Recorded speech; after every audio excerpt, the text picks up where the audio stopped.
On February 22, 1995, Pauline Zeil heard the verdict of the court for the crime she had committed.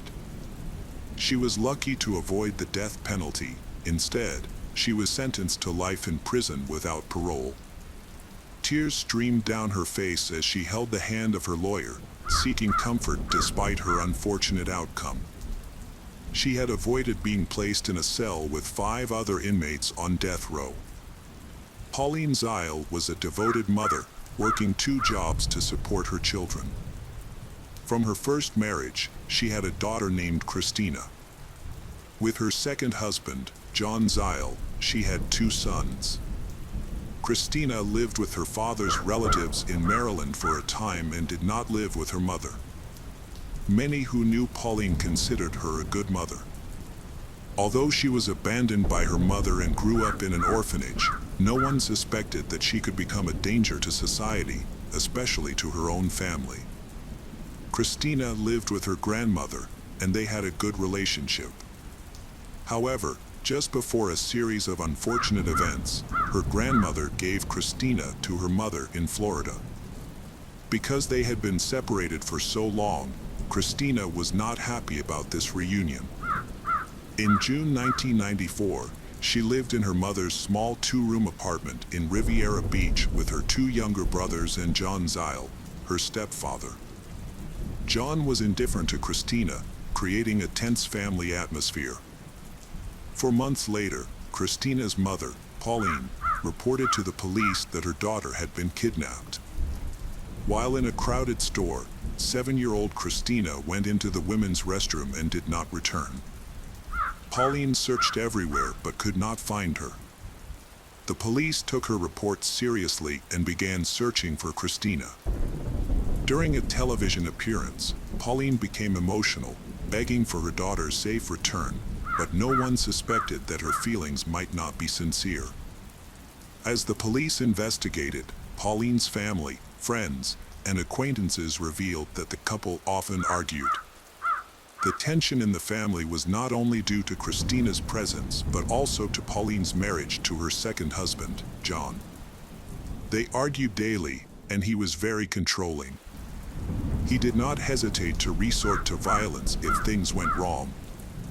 Neighbors often heard their arguments, and he was also known to have abused Christina.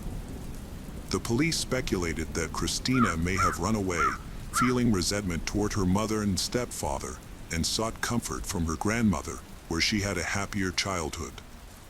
They began to follow up on this line of investigation.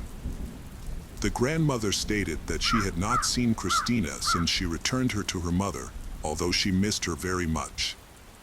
Interviews with witnesses at a nearby store yielded no useful information.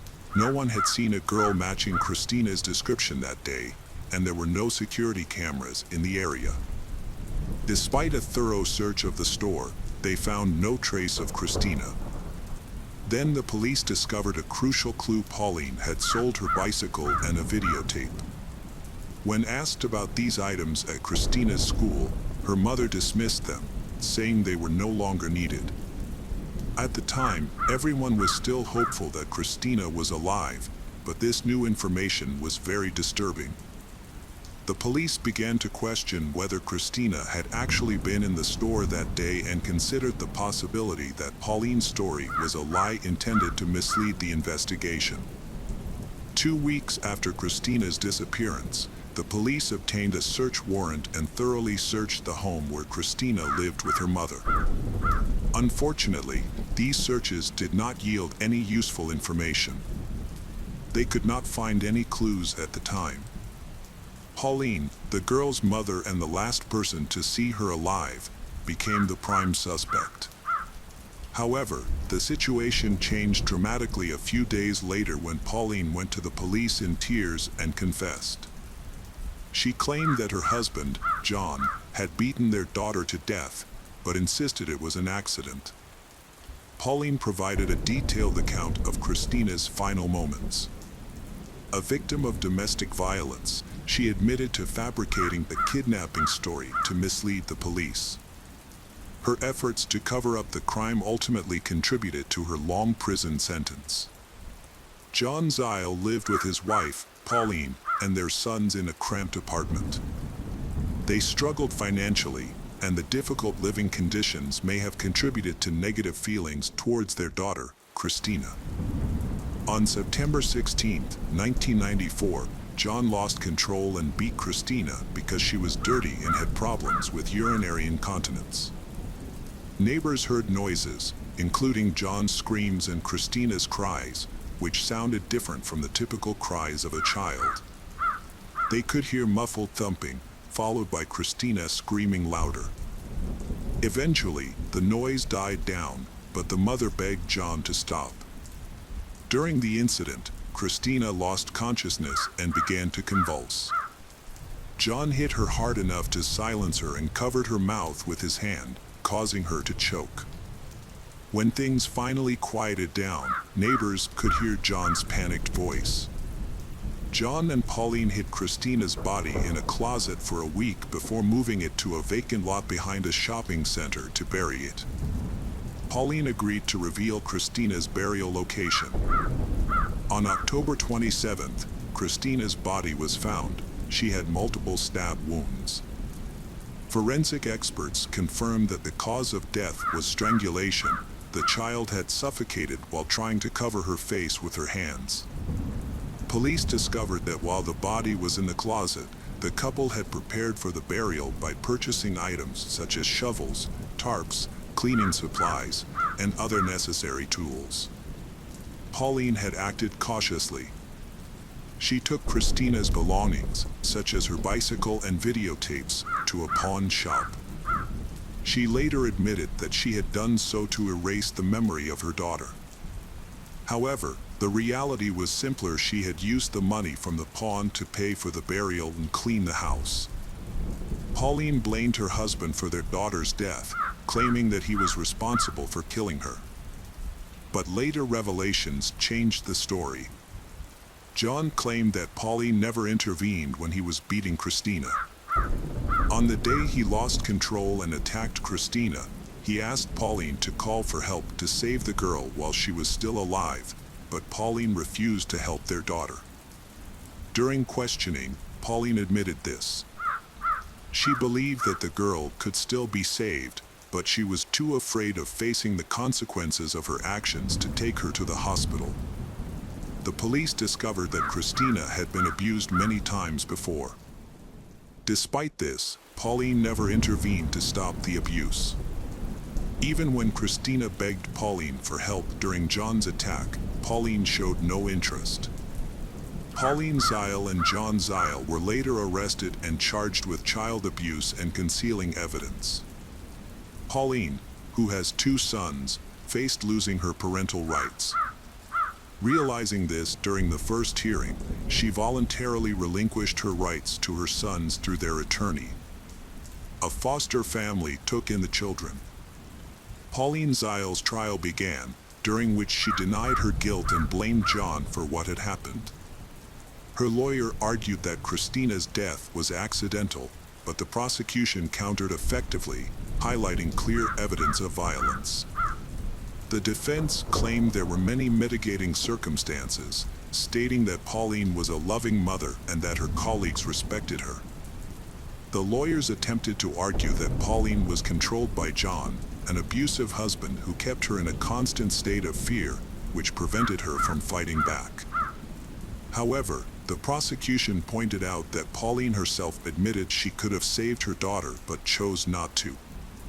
Relatives from Christina's biological father's side, including her grandmother, who had cared for Christina for many years, claimed that from the moment Christina was born, her mother had considered her unwanted and did not want to care for her. They expressed remorse for returning Christina to her mother, Pauline. The prosecution argued that John played a key role in Christina's murder. They claimed that Pauline's actions were completely contrary to her maternal instincts, as she failed to protect her child and did not call for help. Pauline's lawyers disputed this view. However, there was no doubt that both parents were responsible for her death. After an hour and a half of deliberation, the jury returned a verdict. They agreed with the prosecution and found Pauline Zeil guilty of first-degree murder because she was with John when he harmed her and actively participated in covering up the crime, including burying the child in a vacant lot. As a result, she was sentenced to life in prison, plus an additional 13 years for concealing evidence and child abuse, rendering her ineligible for parole. When Pauline's sentence was announced, she cried tears of joy, relieved to avoid the death penalty in the electric chair. Although her lawyers planned to appeal the verdict, claiming it was unjust, their efforts were rejected. The prosecutor stated that the verdict should serve as a warning to abusive parents, emphasizing that such individuals would face serious legal consequences. The case provoked a strong emotional response from the public. As a result, the jury had to be changed to ensure their decision was fair. Many were shocked that Pauline did not intervene to save her daughter, did not call for help, and actively participated in the cover-up of the horrific crime. The public reaction led to a wave of protests. Experts noted that many children are often victims of violence at the hands of their own parents. This situation has been exacerbated by a series of similar crimes in recent years. In California, a woman killed her 3 children, the youngest being 4 years old and the others being 8 and 9. She attempted to blame her husband, who lived far away from the children. The husband fought for custody of the children but had a solid alibi, as he was hundreds of miles away when the tragic events occurred. In 1998, the woman was sentenced to death and is still awaiting execution.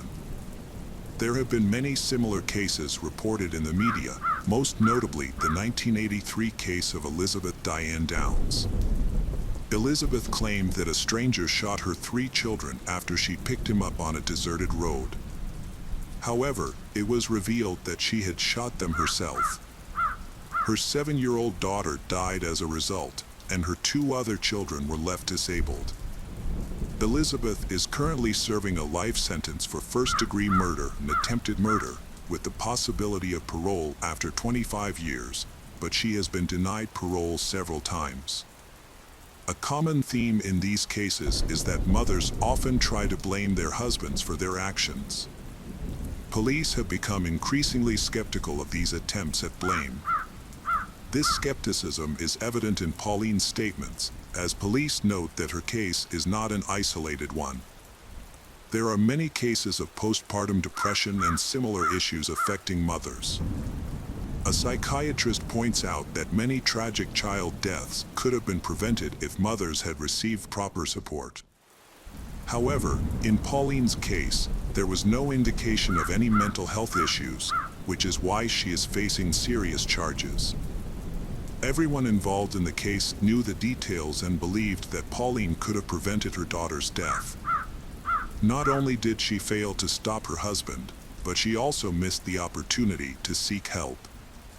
When she called for assistance, she could have received guidance that might have saved Christina.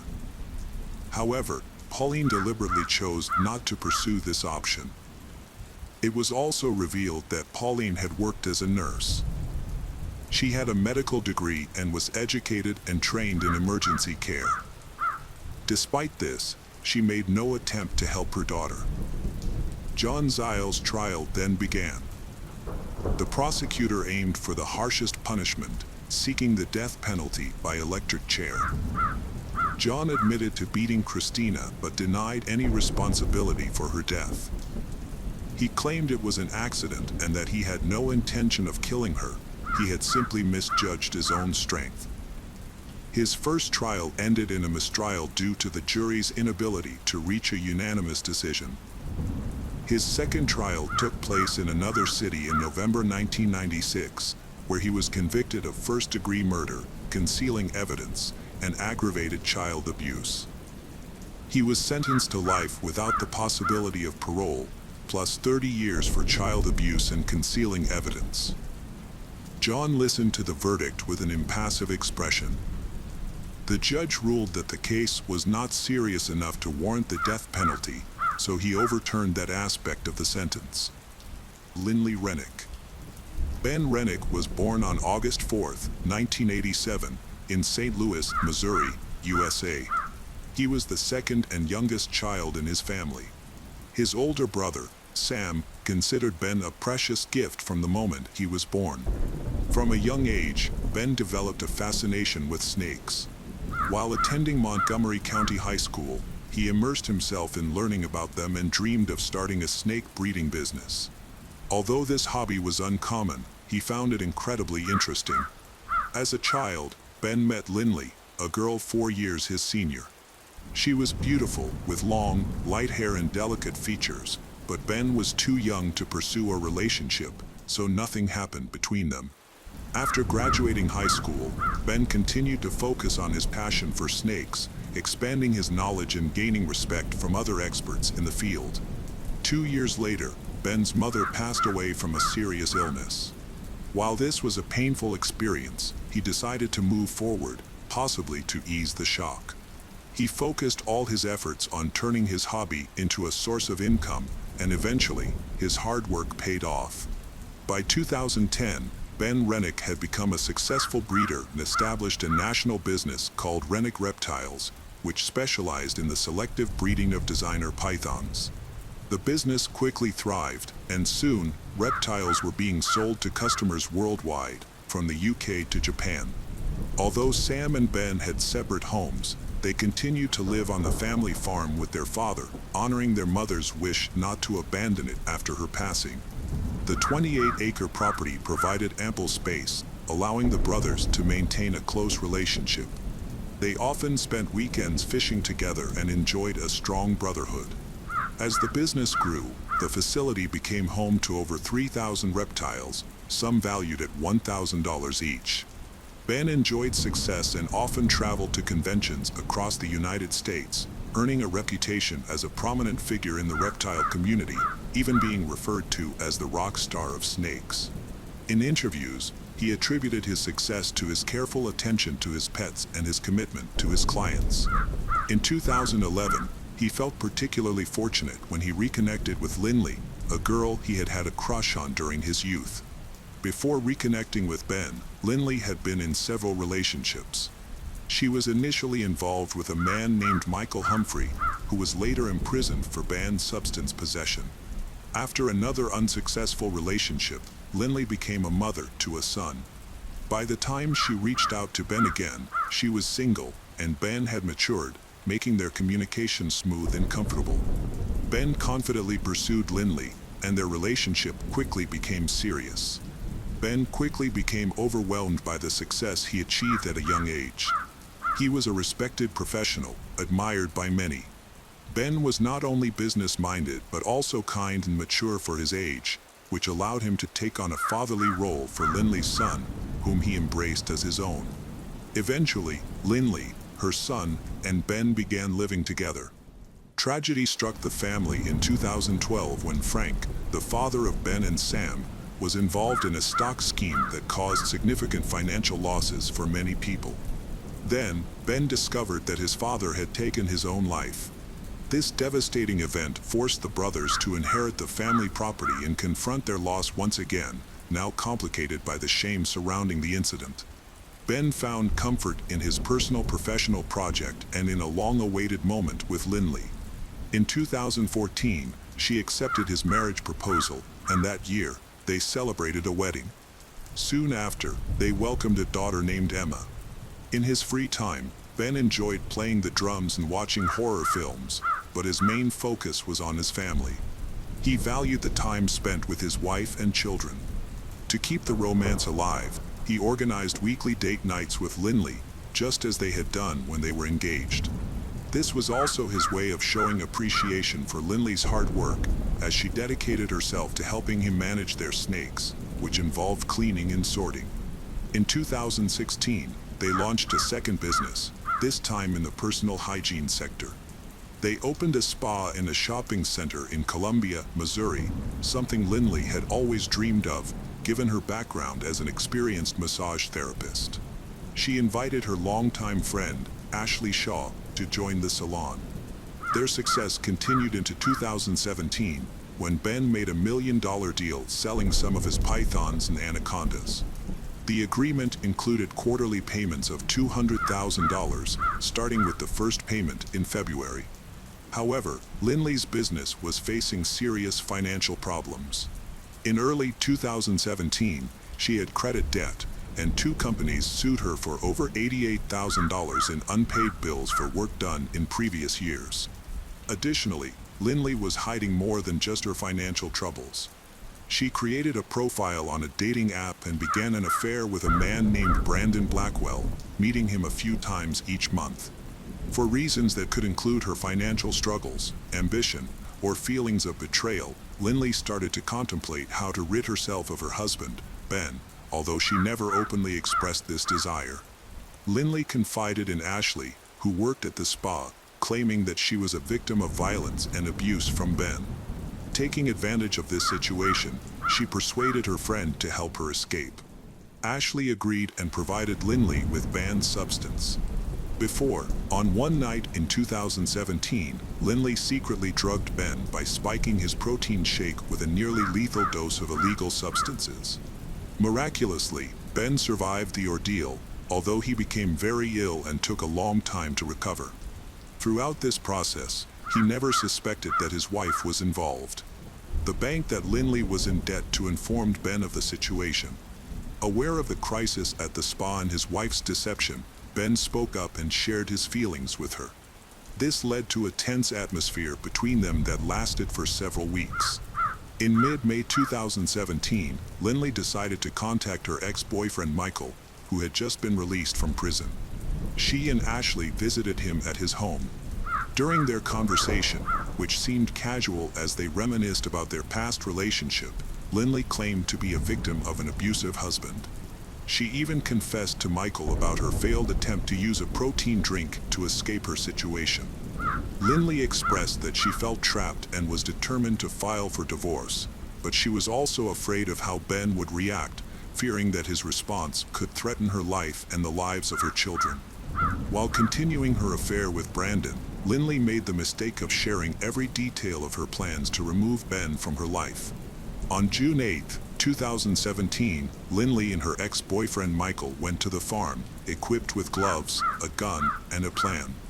Lindley intended to introduce Michael as an old friend interested in Ben's business. However, when Michael saw Ben busy cleaning the breeding facilities, he felt uneasy.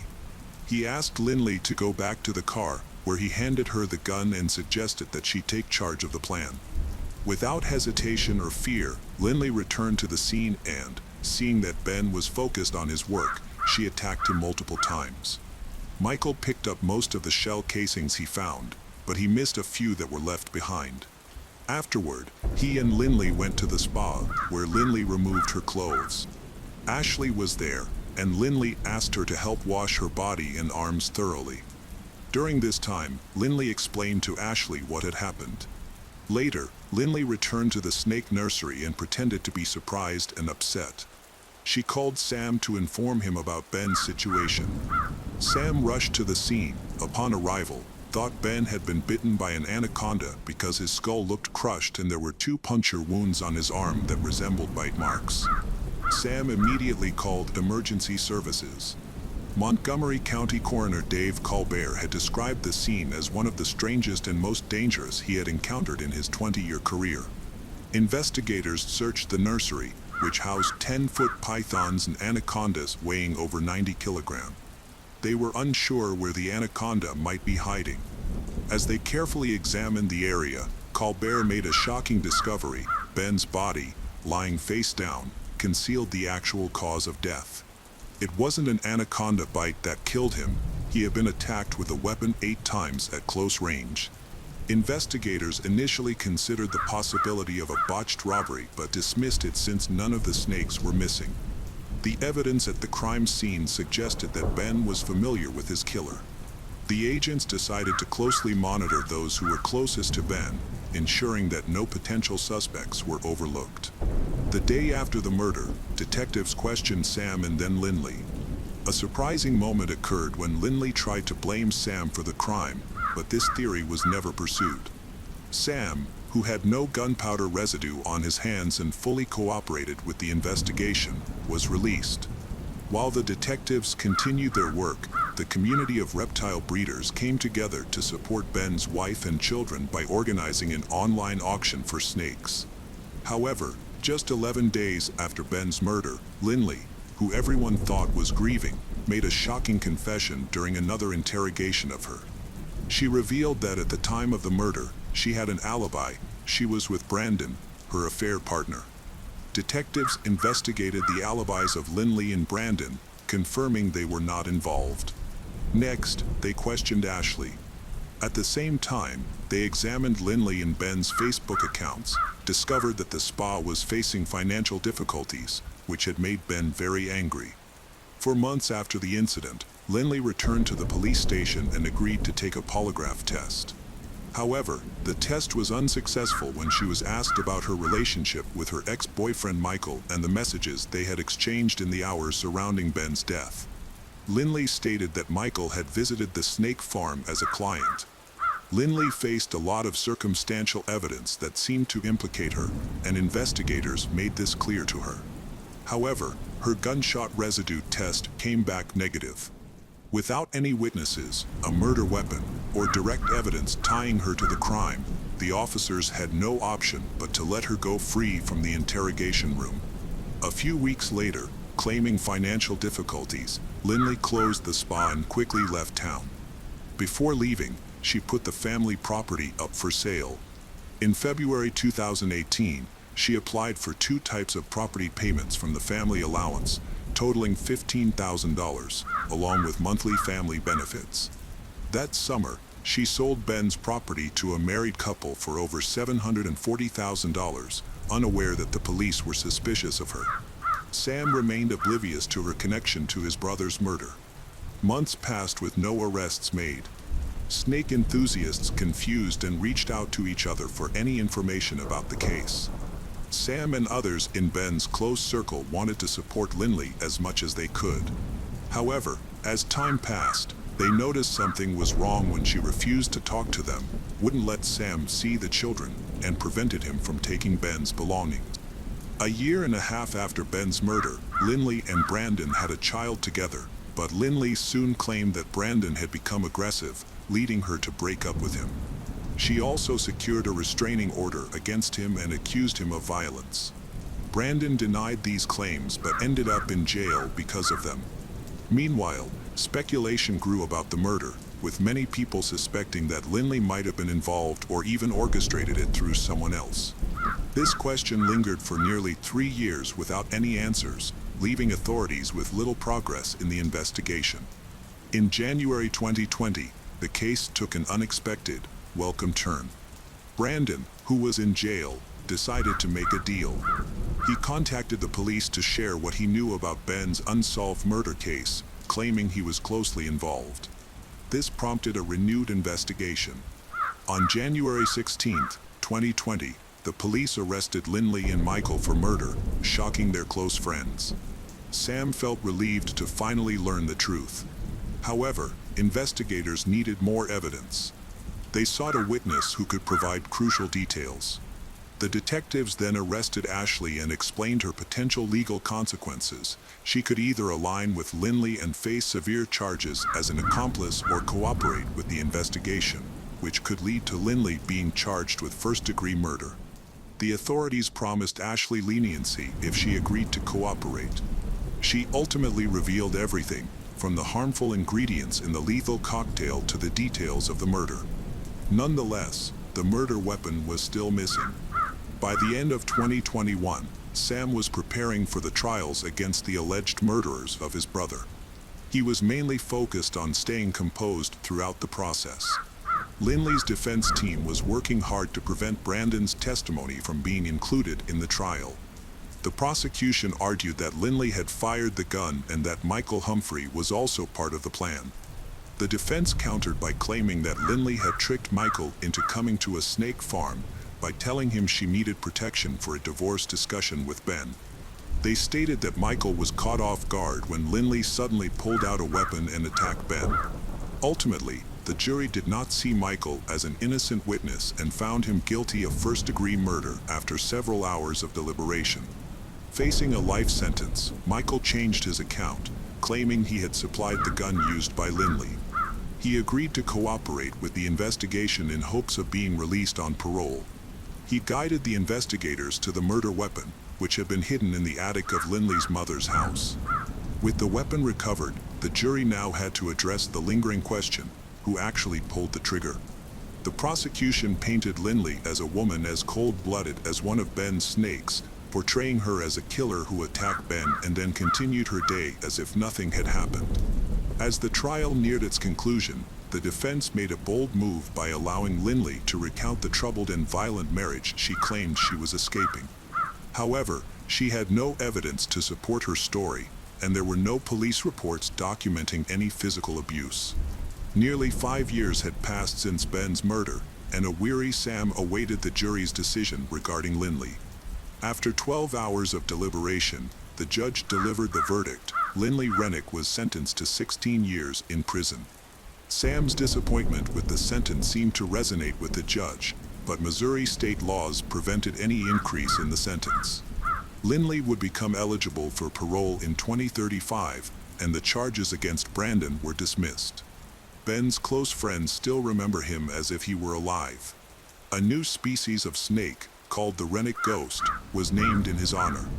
This snake is distinct for having fewer black spots, which gives it a ghostly appearance, a strong symbol of how much he meant to the community.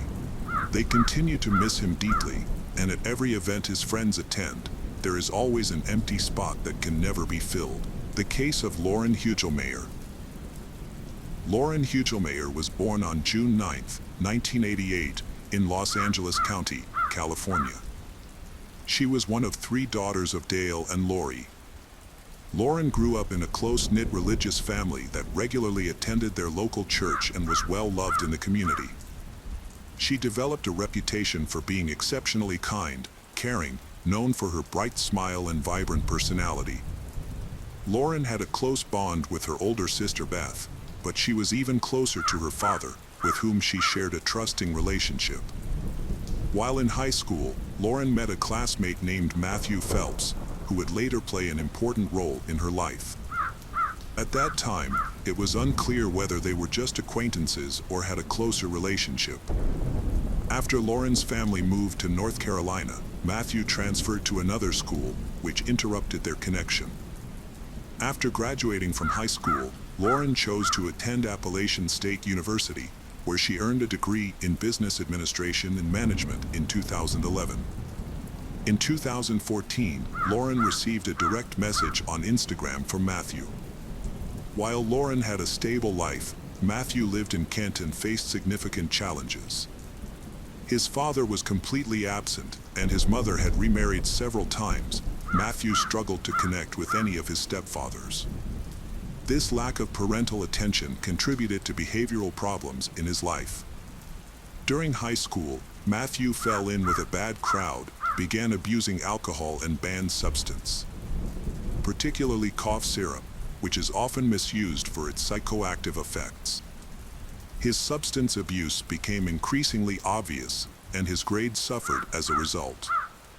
In response, his grandparents decided to transfer him from public high school to a private Christian academy, hoping this change would help him turn his life around. Eventually, this decision paid off. Matthew improved his academic performance and distanced himself from negative influences. After graduating, he chose to enroll in a Baptist university with the goal of becoming a pastor. Although he later abandoned this ambition. Let's return to his online reunion with Lauren. Matthew and Lauren started talking to learn more about each other. They quickly discovered they had many shared interests, including being big fans of Star Wars and Harry Potter. They also connected through their strong Christian faith and then their desire to build a family together. As their conversations continued, they transitioned from chatting online to nearly daily phone calls. A few months later, they decided to enter a long-distance relationship. Their bond grew stronger, and Matthew made an effort to visit Lauren whenever possible. Eventually, he chose to move to North Carolina to be closer to her to deepen their relationship. Lauren was thrilled by this decision because she had always dreamed of finding someone with whom she could create a strong family. Most of Lauren's family welcomed Matthew, particularly her mother, who treated him like another son and tried to introduce him to the family. However, things were not as easy with Lauren's father, Dale. He seemed reluctant to accept Matthew as part of the family and often avoided him, though the reasons for this were unclear. It might have just been a feeling. Despite this, Lauren's family made efforts to help Matthew feel more comfortable, and they eventually invited him to a family dinner. That night, while playing games and talking, Matthew surprised everyone by confessing that he was married before he got into a relationship with Lauren, but his marriage had ended. He did not provide any reasons for his divorce, which raised concerns for Dale. Dale felt that Matthew's refusal to explain might indicate that he had done something wrong, making Dale worry about his daughter's future. However, Lauren and the rest of the family seemed unconcerned about this issue. It was puzzling because despite their strong traditional values, none of them questioned Matthew's honesty or character. Lauren and Matthew continued their relationship. In 2015, they decided to get engaged.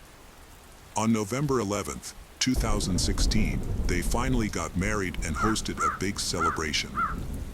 The wedding was a success, and since they were both fans of Star Wars, they chose this theme for the celebration. However, there was one unpleasant incident. Matthew's mother wore white to the wedding, despite being told that it was inappropriate. This suggested that she did not approve of Lauren. Additionally, Lauren's family found Matthew's mother rude and unpleasant. Dale expressed his discontent with the wedding due to lingering doubts about his son-in-law. He tried to suppress these feelings to avoid ruining his daughter's special day. After the wedding, Lauren and Matthew appeared very happy, with Lauren frequently posting pictures of herself and Matthew on social media, suggesting they had a perfect relationship. However, behind the scenes, their situation was more complicated. Matthew's coldness and contradictions began to show, revealing his true character. Their different childhood experiences turned them into different individuals. They both had what could be said to be different views on life, so problems began to arise. Additionally, Matthew's mother's rude behavior toward Lauren worsened the situation. For reasons unknown, she excluded Lauren from the family and often made her feel unwelcome. At that time, Lauren was independent and responsible, she even juggling 3 jobs because of her love for children. She volunteered at a children's Sunday school, worked as an auditor for a pharmaceutical company, and sold scented candles, which she enjoyed. Lauren also formed strong friendships with her colleagues, who appreciated her kindness and empathy. Lauren's dreams and plans were tragically shattered in the early hours of September 1, 2017. At midnight, emergency services received a distressing call from a man who sounded confused and embarrassed. He reported, "I turned on the light and saw her lying dead on the floor, and I have blood on me. There's a bloody knife on the bed, and I think I did it. I can't believe it. I'm right next to her." This man was Lauren's husband, Matthew. Matthew claimed he couldn't remember anything. He explained that before going to bed, he had taken a lot of cough syrup, which he believed caused him to commit this terrible act. When the police arrived, they found that Lauren was still alive. They rushed her to the hospital. However, despite their efforts, she sadly succumbed to her injuries and blood loss before reaching the hospital. When investigators examined the scene, they noticed it appeared too orderly, almost as if it had been staged. The knife was neatly placed on the bed, and the syrup was prominently displayed on the table, matching the details provided in the emergency call. However, they were surprised to find very little blood on Matthew, only a few drops on his shirt and shoes. This led them to suspect that an attempt had been made to clean up the scene before the emergency was reported, indicating that something more complicated was happening. Police believe it was not an accident. Additionally, the police noted Matthew's unusual behavior. He appeared calm despite expressing sadness over his wife's death. This made Matthew the prime suspect in the case, and he was eventually arrested. Authorities confiscated mobile phones, computers, documents, and journals containing Matthew's notes for investigation. A blood sample was also taken for toxicology tests. Investigators faced the difficult task of informing Lauren's family about these developments, leaving them devastated. An autopsy revealed that Lauren had suffered 123 stab and cut wounds. This raised the question, could an over-the-counter cough syrup turn a loving husband into a murderer? The syrup contains 2 active ingredients. Some believe that taking it in high doses can lead to euphoria, agitation, psychosis, and destructive behavior. To address these concerns, the product's manufacturer issued a statement expressing condolences to Lauren's family while also confirming that there was no evidence linking the syrup to violent behavior. Additionally, toxicology tests on Matthew showed that, although the syrup was detected in his blood, the dosage was not high enough to impact his mental state. Therefore, his claim that he was intoxicated by syrup when he attacked his wife was dismissed.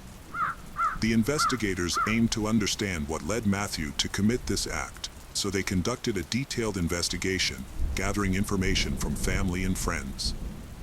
They discovered that Lauren and Matthew's relationship was not as ideal as it appeared in photos. Shortly after their wedding, they began experiencing various issues. Lauren was very independent and hardworking. In contrast, Matthew had a different attitude toward work. He was not motivated to work and often struggled to find or keep a job. Whenever he started a new job, he would quickly quit without explanation.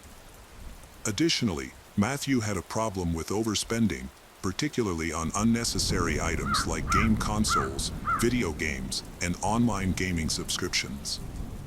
Lauren and Matthew had a savings account for a trip to Disney. However, Matthew spent all the money without Lauren's consent or knowledge, even taking money from her purse, which amounted to stealing. This behavior caused frequent arguments between them. His excessive spending led to financial problems, which the Hugelmayer family recognized. Their relationship became increasingly strained, so Lauren expressed to family and friends that she might leave if things didn't improve. When asked why she hadn't taken that step, she cited her religious belief that everyone can be redeemed if they have faith. This belief motivated her to give her marriage a chance, but in reality, she found it difficult to tolerate her husband's behavior. Friends of Lauren reported that Matthew was controlling and jealous. He wrongly accused Lauren of having an affair with a church friend, despite there being no evidence to back this claim. Matthew had an irrational fear that Lauren would leave him, which stemmed from his previous marriage. He revealed to her that he divorced his first wife because she had been unfaithful, cheating on him with a church staff member. This experience left him in constant fear of abandonment. However, Matthew's behavior was inconsistent. He became very close to a neighbor and spent a lot of time with her. Even though he denied any romantic involvement, Lauren was convinced he was cheating on her with this neighbor. Despite her accusations, Matthew continued to see the woman. During police questioning, the neighbor claimed that their relationship was purely platonic. She explained that they connected because both were dealing with depression and anxiety. However, she noticed that Matthew had begun to discuss painful subjects, mostly related to death, prompting her to limit their interactions. At one point, Matthew claimed he had decided to return to college to pursue his dream of becoming a pastor, in an effort to win back Lauren's trust and save their relationship. Lauren reacted positively to this news. However, as time went on, their situation did not improve. Lauren's relatives observed that she had been in a very bad state and was no longer as happy as she used to be. They felt guilty for not intervening sooner. Lauren's older sister, Beth, made a significant statement. She recounted a phone call with Lauren the night before, during which Lauren was cooking dinner. During that call, the neighbor knocked on the door looking for Matthew. Without hesitation, Matthew left with the neighbor, leaving Lauren's dinner untouched. Beth expressed her frustration, saying she could no longer accept the situation and was convinced Matthew was cheating on Lauren, leading Lauren to decide to leave him. As the police gathered more evidence, the motive behind Lauren's death became clearer. The authorities conducted a detailed investigation of the apartment and confirmed their initial suspicions. Matthew had cleaned up before calling emergency services. Detectives also found what appeared to be an intimate diary of Matthew. This diary contained notes about his arguments with Lauren, his struggles with low self-esteem, and his feelings of insecurity in their marriage, especially since he knew her family had never accepted him. When experts examined Matthew's mobile phone, they discovered troubling search queries in his history. These included questions about the dangers of cough syrup and its effects on consciousness. This strongly suggested two things. First, that the attack was premeditated, and second, that Matthew was trying to mislead the authorities into thinking he was unaware of killing his wife while under the influence of the syrup. An important detail uncovered through Matthew's mobile phone revealed that just hours before he killed his wife, they had a heated argument through text messages and calls. Matthew claimed that Lauren accused him of cheating and expressed her desire to end their marriage, sufficient reason for a troubled mind to decide to kill his wife. Additionally, police discovered a secret Instagram account belonging to Matthew Under. The profile picture featured a character from the movie American Psycho, which is about a serial killer. His posts were filled with screenshots from the movie, and he even shared photos of himself dressed as one of its characters. Moreover, his posts contained themes that were completely contrary to Christian values, despite his self-identification as a believer. The last post was made just days before Lauren's murder and included disturbing photos of himself with a caption that read, "Everyone thinks I'm a serial killer," along with the hashtag "I found an angel that needs to be killed." Matthew's friend shared that he once expressed a fascination with killing, suggesting that taking a life would be a true joy. This troubling revelation paints a stark picture of Matthew, especially in light of statements made by his first wife concerning their separation. She revealed that their relationship, initially filled with common interests, deteriorated after marriage. Matthew began to overspend and failed to contribute financially. More alarmingly, he became abusive, often pulling her out of bed, throwing her to the floor, and assaulting her during his rages. This behavior left she terrified, leading her to seek a divorce. Her experience closely mirrors that of Lauren. During the trial, the defense argued that Matthew was not in his right mind during the crime and was likely suffering from instability and depression, worsened by substance use. They presented letters from Matthew's friends and colleagues to the court, claiming that his actions were out of character and that he was not a violent person. The trial occurred in October 2018. Although Matthew initially pleaded not guilty, he later accepted a plea agreement. On October 5th, the judge found him guilty of first-degree involuntary manslaughter and sentenced him to life in prison without the possibility of parole. Lauren's family is still deeply affected by her absence and feels guilty for not stopping her relationship. To honor her memory, they created a foundation focused on raising awareness about abusive relationships and domestic violence. Matthew Phelps was a manipulative person who only cared about his own needs, disguising himself as someone harmless.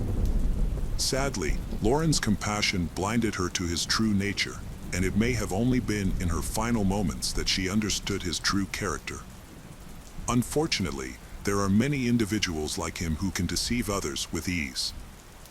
The case of Alexandra Kogut.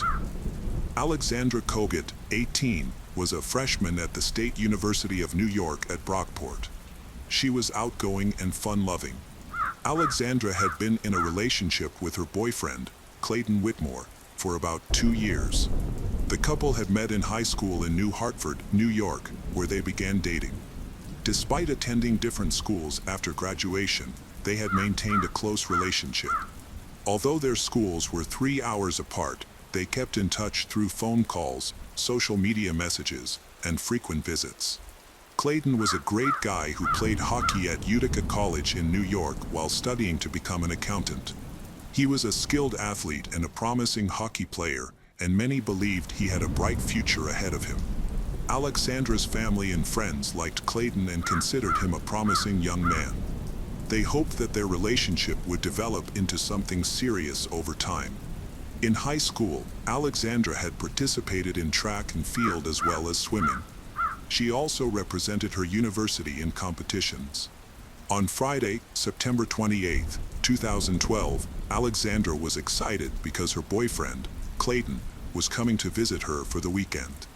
They hadn't seen each other in a long time, and Alexandra missed him. Around 3 p.m., she asked her friend and neighbor if she could borrow some clothes. The two often shared outfits, and her friend agreed. Together, they picked out a nice dress. After trying on dresses, Alexandra went to a swim team meeting.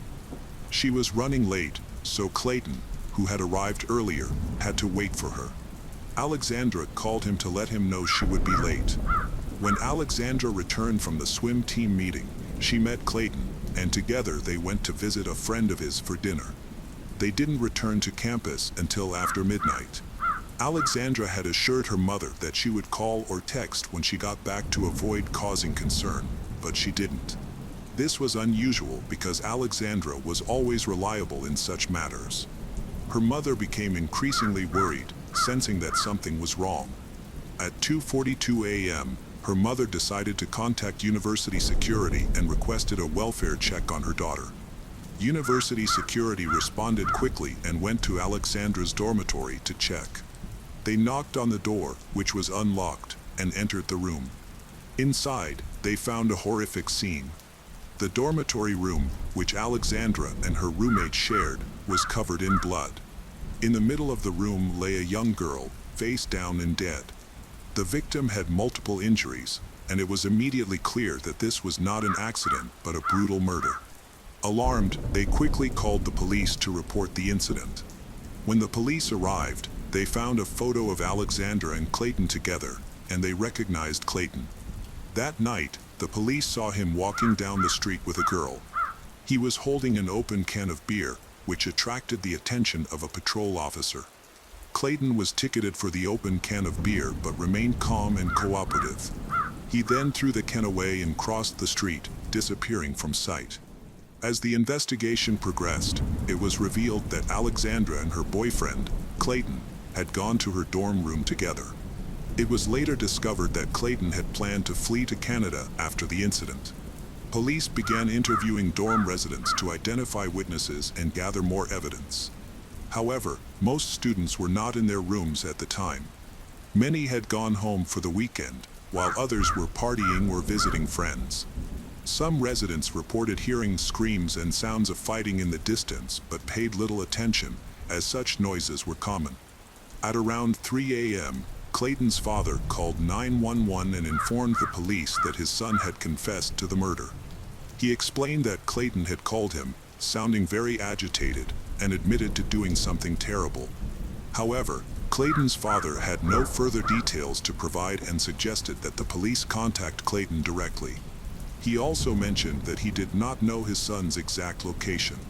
Police attempted to contact Clayton and trace his phone but were unsuccessful. When they called Clayton's father back, he mentioned that Clayton's girlfriend was in Brockport and that Clayton might still be with her.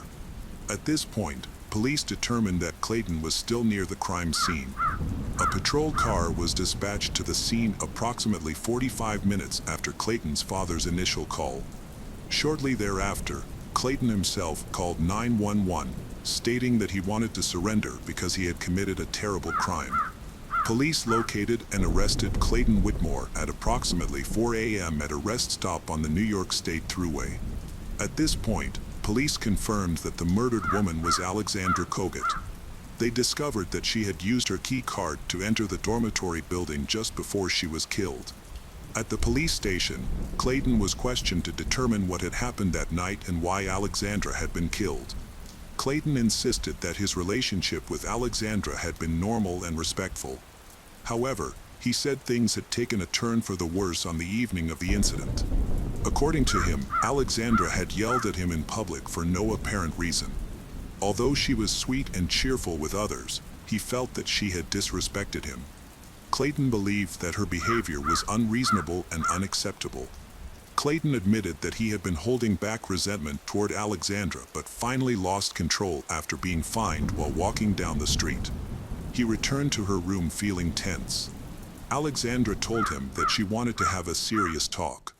She revealed that she suspected Clayton of cheating because, some time ago, a photo of an unfamiliar girl had appeared on his phone. When he failed to provide a clear explanation, Alexandra began provoking him by shouting and acting disrespectfully and aggressively. She then began to push him. Finally, Clayton could not take the pressure anymore. In a fit of rage, he attacked Alexandra, throwing her against the wall. He then began hitting her and was unable to stop. He only realized the severity of his actions when he saw Alexandra lying unconscious on the floor, showing no signs of life. Clayton admitted that, during the attack, he had not thought to stop or try to help her. He told police he had been angry and claimed that it was not intentional and that he had no plan or desire to harm her. Clayton initially fled the scene of the crime. After realizing the severity of his actions, he called his father and confessed. His father urged him to surrender to the police, which he eventually did.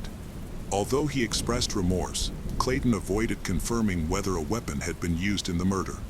He later revealed more details, stating that after punching Alexandra several times, he noticed her breathing had become labored and she was making wheezing sounds.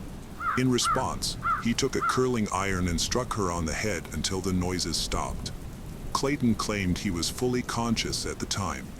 Alexandra's autopsy supported his claim, confirming blunt force trauma to the head as the cause of death. Police found blood on the curling iron, along with other evidence indicating that Alexandra's head injury had also been caused by hitting the wall. Clayton was charged with murder and held without bail pending trial. However, he later recanted his confession and denied his guilt. The investigation continued for a long time as police interviewed people who had been involved with Clayton. It was highly likely that he had intentionally harmed Alexandra.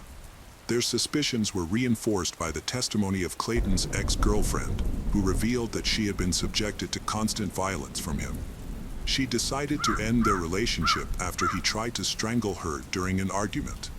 At one point, it seemed as though he might actually kill her, but he ultimately held back.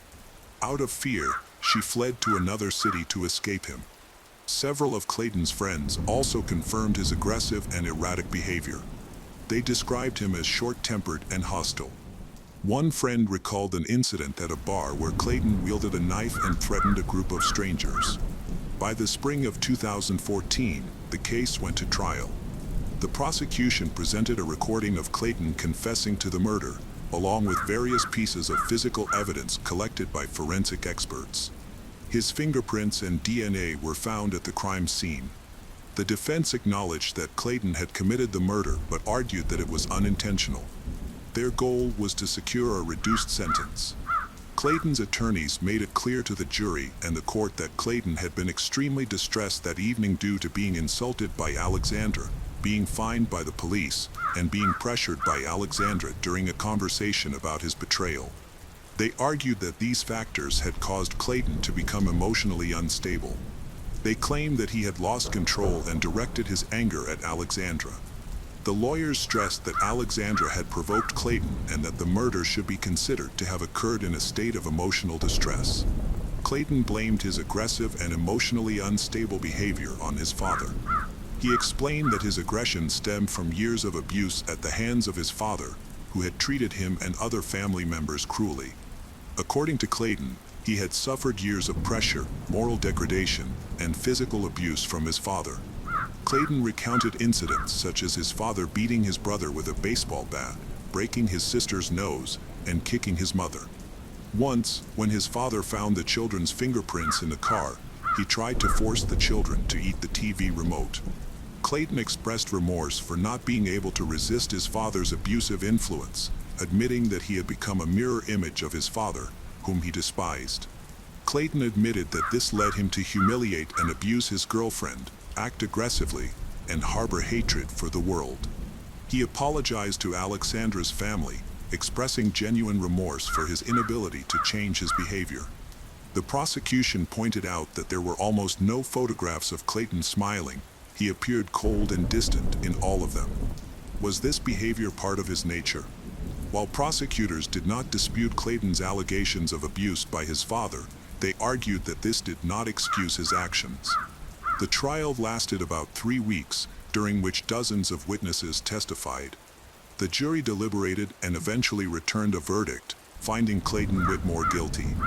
He was convicted of second-degree murder and sentenced to life in prison, with the possibility of parole after 25 years. Clayton showed no emotion throughout the trial, but after the verdict was announced, he broke down and cried. Notably, Alexandra's family was shocked to learn about the alleged abuse she endured during the relationship. They were unaware of any problems between Alexandra and Clayton, as she had never mentioned any cruelty or aggression toward her. However, when police examined Alexandra's phone, they uncovered at least 30 threatening voice messages from Clayton. It is believed there may have been more, but these recordings were not thoroughly analyzed. Police dismissed this evidence, citing the need for voice analysis, which could have further delayed the case. As a result, none of these threats were presented in court. This evidence could have led to the case being reclassified as first-degree murder, which carries a harsher sentence than manslaughter. About an hour before Alexandra was fatally beaten, she posted a final message on her social media page. It is unclear what was on her mind at the time, but she may have sensed impending danger. Following Alexandra's tragic death, her relatives established a charity to support women who have endured domestic violence, encouraging them to report their experiences and raising public awareness of the issue. Supporters of the charity identify themselves by painting their pinkies purple, a tribute to Alexandra's favorite color. The case of Ashley Dale. On a summer night in 2022, an innocent woman fell victim in Liverpool's Old Swan district, just a few miles from the city center. At 12:41 a.m. on August 21, 2022, police received a call from a neighbor reporting a violent situation taking place next door. When the police arrived, the house was eerily quiet, with the front door clearly broken open, suggesting that a violent incident had occurred. The back door leading to the garden was left ajar. As the police cautiously entered the garden, they discovered the body of a woman. Just a few meters away, her mobile phone appeared to have slipped from her hand in her final moments.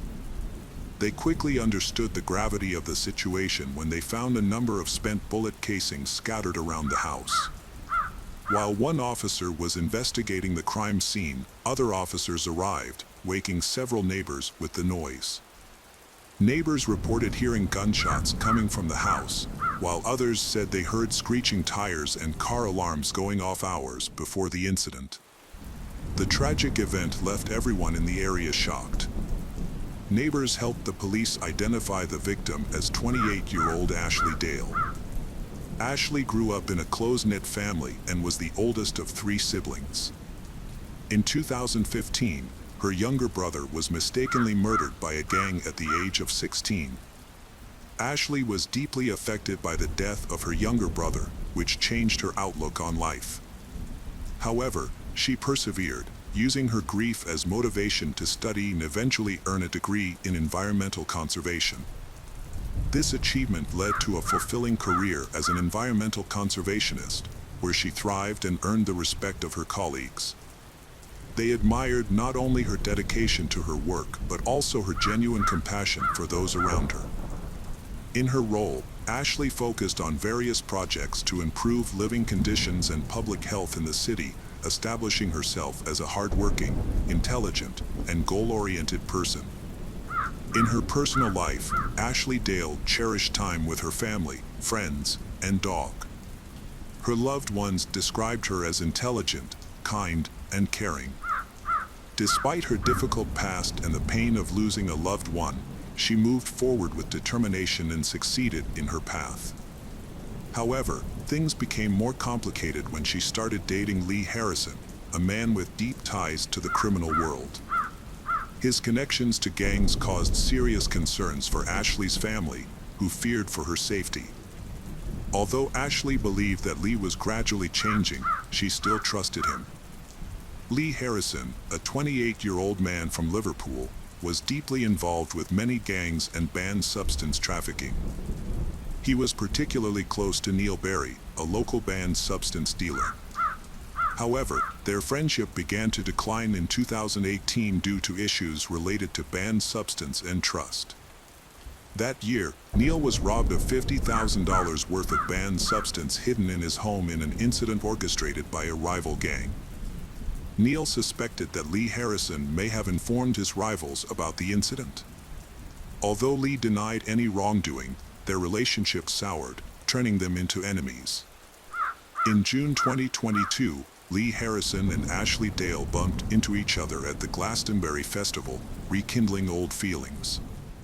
However, they also encountered a member of Neil's gang, leading to a violent brawl due to their rivalry. Neil, who was at the festival, threatened to stab Lee the next time they encountered each other. The following day, police arrested Neil and his friends for his threatening behavior. Luckily for Neil, a friend of his took the blame when a knife was found next to Neil's passport, claiming it was his. The friend, James Witham, was later arrested on suspicion of carrying a weapon, but despite the police involvement, tensions remained high following the Glastonbury incident. Ashley's life changed dramatically after that. The encounter with the gang left her feeling paranoid and fearful. Over the following weeks, her concerns about physical threats from Neil Berry grew. Not only had he threatened them during the festival, but he had also warned that he would show up at their home address. This terrifying prospect had a profound effect on Ashley, and she confided in her best friend. She expressed her anxiety in a text message, saying she can't stop thinking that something is wrong. As her anxiety grew, Ashley reached out to several friends for support. In another message, she described how distressing the situation had become and how it was affecting her mental health. Despite her efforts to calm herself, Ashley couldn't shake the feeling that something worse was ahead. Unfortunately, her intuition was correct. On the evening of August 20th, 2022, Ashley posted a photo of herself relaxing on the couch, completely unaware of what would happen after dark. Then, her car alarm suddenly went off. It was her car, but she ignored it. Frustrated, she continued to enjoy the evening and texted a friend about the siren going off again, assuming it was because of the rain.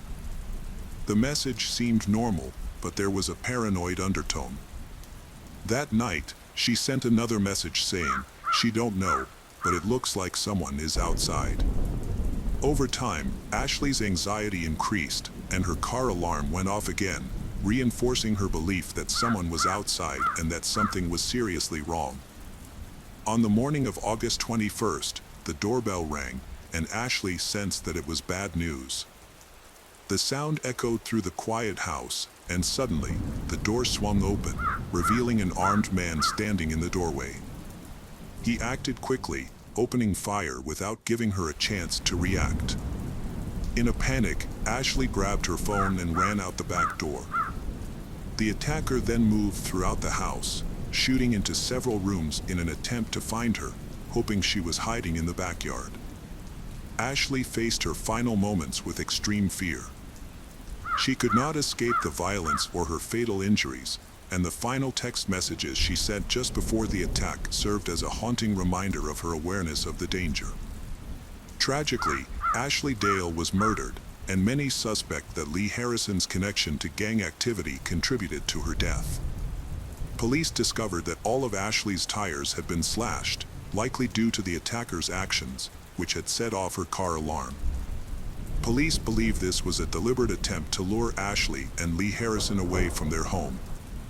When her family heard her last text message, they were devastated to realize that she had sensed something was seriously wrong.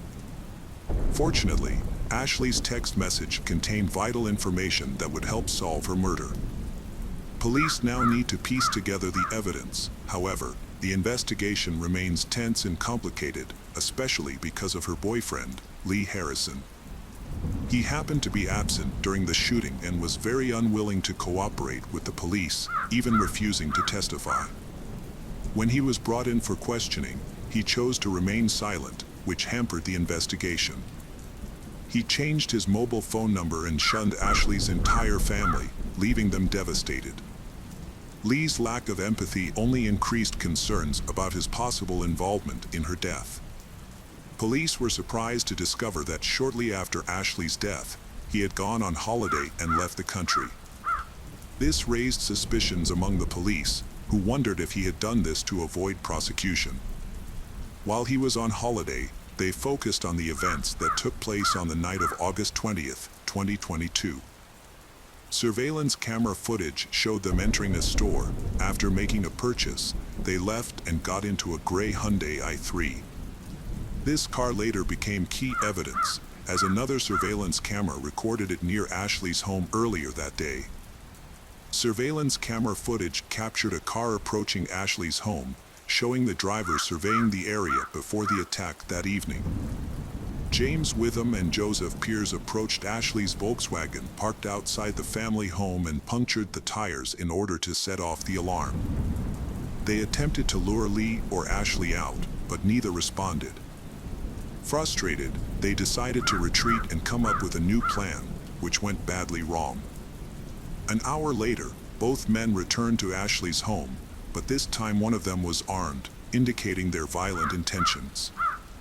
They broke into the house by forcing down the front door and saw Ashley running toward the back door. When she reached the garden door, James fired 8 shots from his pistol, hitting her in the back. After watching her fall, he went upstairs and fired 5 more shots into an empty bedroom, possibly as a threat. After a quick survey of the house and finding no one else inside, James quickly ran downstairs. Both James and Joseph then fled the scene. Fortunately, a neighbor's surveillance camera recorded the events that followed the attack. James and Joseph checked into a hotel in St. Helens to avoid detection. However, the police were able to track their movements and quickly located their car, leading to their arrest. Meanwhile, Neil Berry, who played a key role in organizing the attack, was spotted at a local golf club. Intelligence reports also indicated that he had been seen at a golf resort. The police worked together effectively to arrest him, and soon a fourth accomplice, Sean Zeiss, was arrested in connection with Ashley's murder. After the arrest and indictment of James Witham, Neil Berry, Sean Zeiss, and Joseph Pierce, the police gathered evidence, leading to the start of the trial. James Witham, who shot Ashley, initially claimed he did not intend to kill her. He argued that he intended to shoot her as a warning but accidentally hit her, asserting that her death was accidental. However, this defense was difficult to believe in court due to the overwhelming evidence, including previous threats, text messages, extensive surveillance camera footage, and numerous witness statements. When Ashley discovered that 2 armed men had broken into her home, she screamed in fear and tried to escape through the back door. James, who was armed, had time to aim. He fired 2 shots at Ashley, hitting her in the back as she tried to run away. It was clear that he had shot her intentionally. In November 2023, at Liverpool Crown Court, the judge sentenced James Witham, 41, Neil Berry, 26, Sean Zeiss, 28, and Joseph Pierce, 29, for murder, conspiracy to murder, and unlawful possession of a firearm. The 4 were sentenced to a total of 173 years in prison. James was sentenced to life with the possibility of parole after 43 years, Neil to life with the possibility of parole after 47 years, Joseph to life with the possibility of parole after 41 years, and Sean to life with the possibility of parole after 42 years. The sentencing of Ashley Dales for killers has left her family with mixed emotions. Although they feel that justice has been served, it can never replace the profound loss they have experienced. Ashley Dale's tragic death has left her family in a state of grief. Ashley's mother described the loss as life-changing. Adding to their grief, Ashley's younger brother was killed by the same gang. Her father lamented, "Ashley, the eldest of my 3 children, and my son are now both gone." Despite the loss, the family has become advocates against gang violence, working to unite the community and provide support through memorials for Ashley. Meanwhile, Ashley's boyfriend, Lee Harrison, has faced no consequences and remains at large. Even after his girlfriend was murdered, he continued to sell banned substance for profit. Gun violence in the UK is low, with one of the lowest gun-related homicide rates in the world. Despite a population increase since 2011, the average number of gun homicides in the UK remains at 29 per year. The level of gang violence in the UK has only increased in recent years, possibly due to poverty and lack of education. The situation in the gang world is not improving. The case of Mindy Berenyi. Mindy Berenyi grew up in a small farming town in Antwerp, Ohio, in a middle-class family. Her mother, Shirley, met her future husband, Andy, while she was still in school. At the time, Andy was 18 and had completed his auto mechanic training, while Shirley was 17 and still in high school. Their relationship progressed quickly, and they married just a few months after meeting. Shortly after their marriage, Shirley discovered that she was pregnant by another man she had dated before meeting Andy. She had not been unfaithful to Andy, it was simply the result of a previous relationship. Shirley hesitated for a long time, but eventually, Andy accepted both her and the baby as his family. The couple stayed together for 15 years and had 3 children during their marriage. 2 of the children were Andy's, while the eldest was from Shirley's previous relationship. However, after 15 years of marriage, they decided to divorce.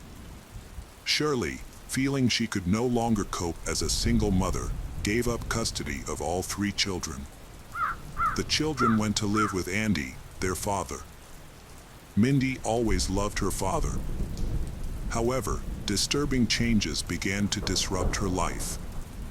When Mindy was about 9 years old, her father called her into his bedroom and asked her to give him a massage. Years later, Mindy realized this was the beginning of the abuse. At the time, she did not fully understand what was happening and complied, even though she felt something was wrong. She later recalled that it did not feel like a normal massage.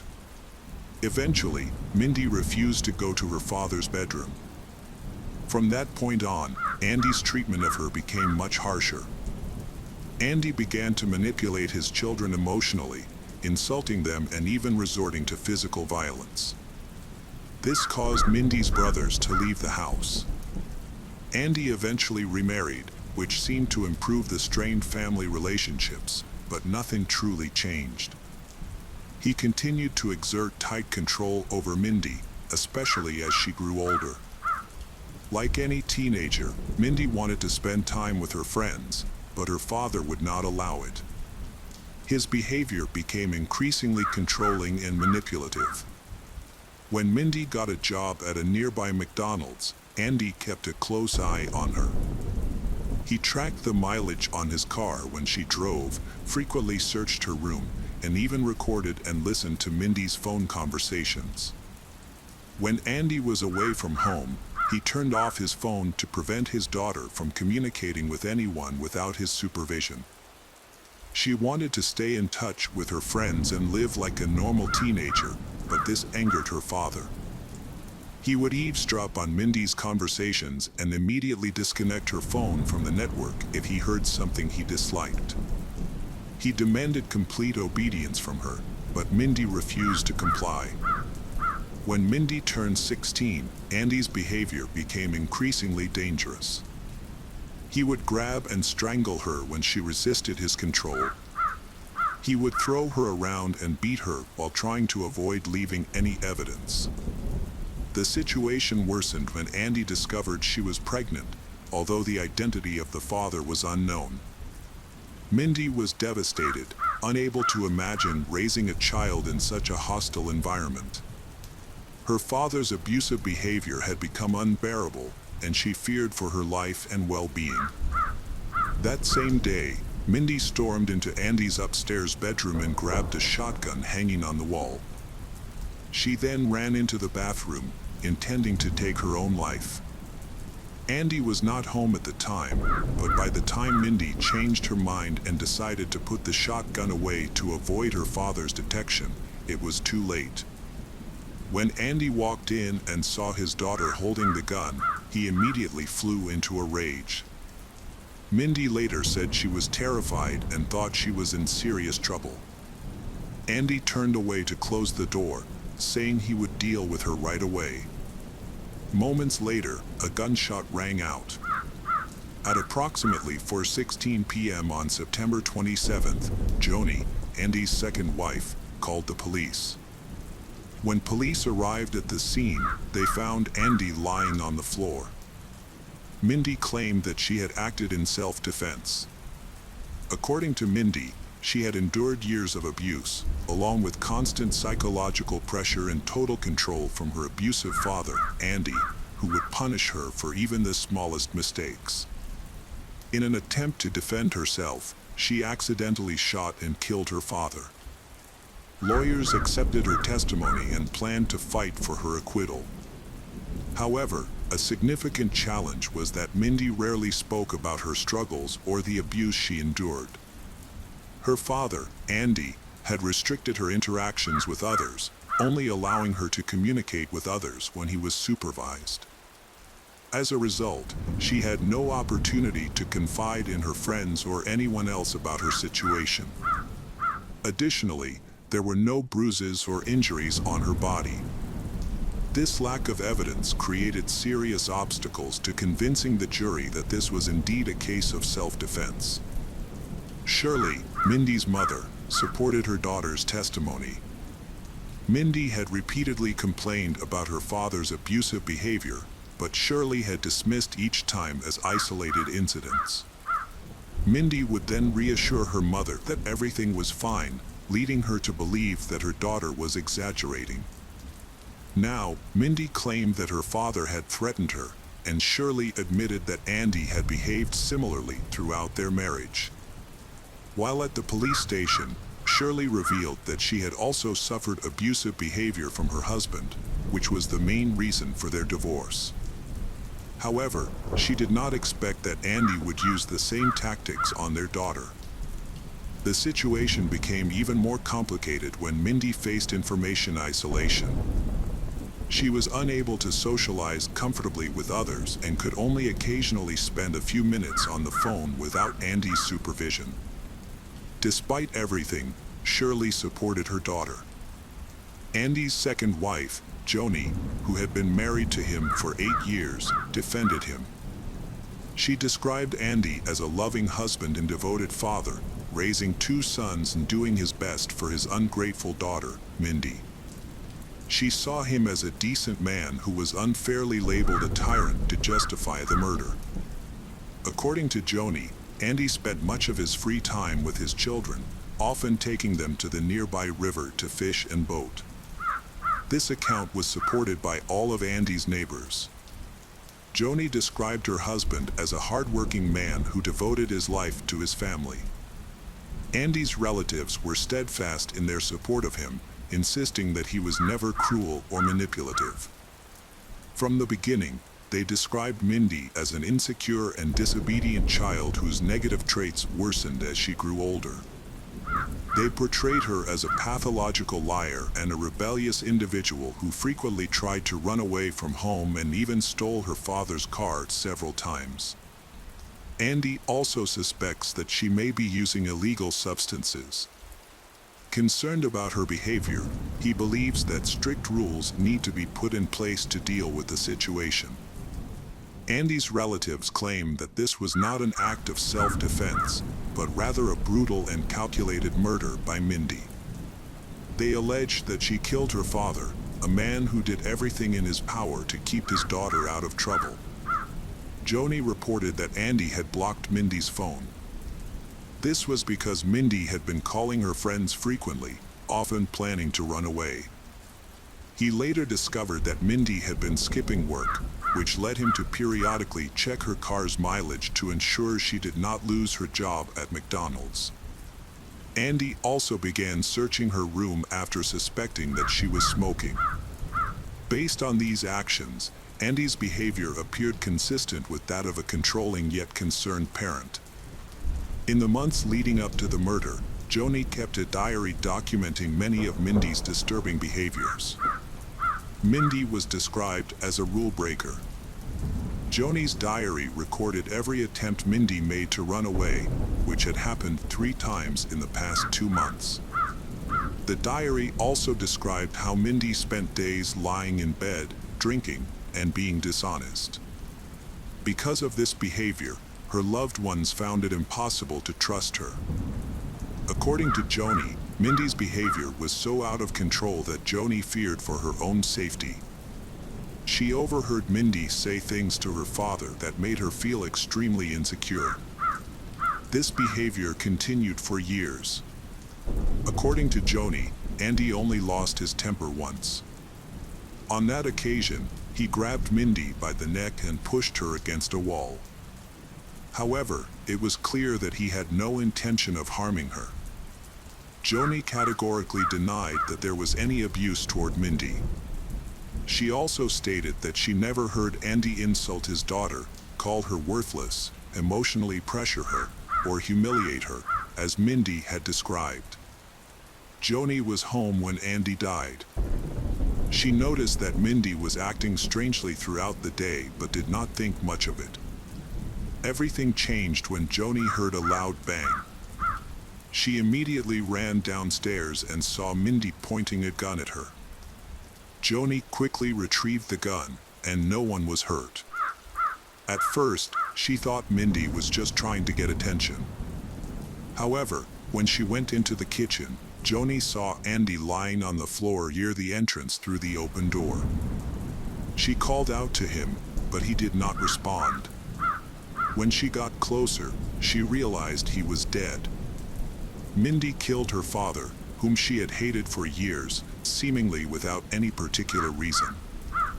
Joni claimed that Andy had always tried to support and protect Mindy from the hardships of life. When the police arrived at the scene, they arrested Mindy and took her to the sheriff's office, where she tearfully confessed to the murder. At the police station, Joni stated that the act was intentional. She believed Mindy was manipulative and untrustworthy. The lawyers sought to damage Andy's reputation, as it was the only way to prove Mindy's innocence. From the beginning, Joni believed that Mindy was trying to deceive everyone to avoid responsibility for her terrible crime. However, the lawyers argued that Mindy had suffered years of emotional and physical abuse and only acted in self-defense when she felt her life and the life of her unborn child was in danger. Mindy, who had recently found out she was pregnant, was terrified, believing that her father would kill her if he found out. Mindy's strongest supporter remained her mother, Shirley. The prosecution presented a wealth of evidence, including a poem found in Mindy's notebook, which had been discovered in her nightstand. The poem described the murder and was accompanied by a small drawing of a bleeding heart being stabbed with a knife.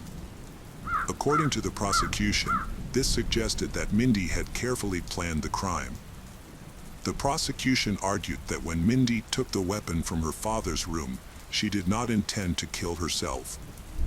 Instead, they claimed that she had taken the weapon and ambushed her father. Forensic scientists determined that Andy had been shot in the back with a shotgun, refuting the claim that he had attacked first. He could not have attacked with his back turned. A neighbor testified on behalf of the prosecution, stating that he was about 40 yards from the house when Andy opened the door. The neighbor said everything was quiet, and he did not hear Andy swearing or making threats, contrary to Mindy's claim.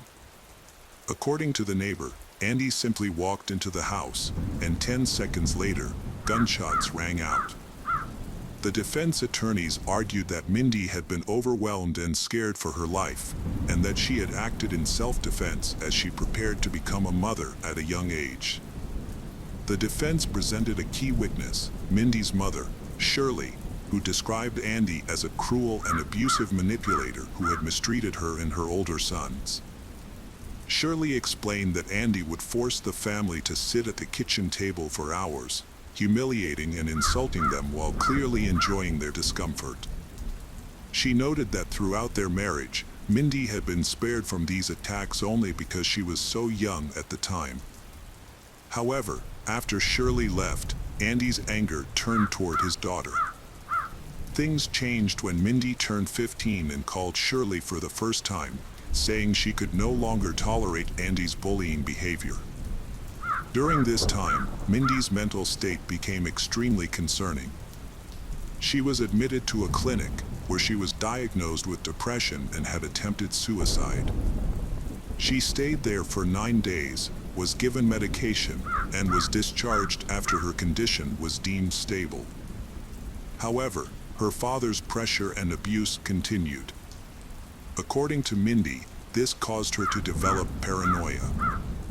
She felt trapped, like a prisoner in her own home, unable to escape her overbearing father. To cope with her fear and pain, she began drinking and smoking marijuana. This behavior eventually attracted the attention of social services. However, it was Andy who contacted them, hoping to address what he described as Mindy's disturbing behavior.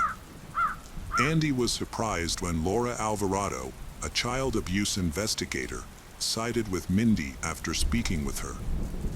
Laura believed that Mindy was not being defiant or out of control.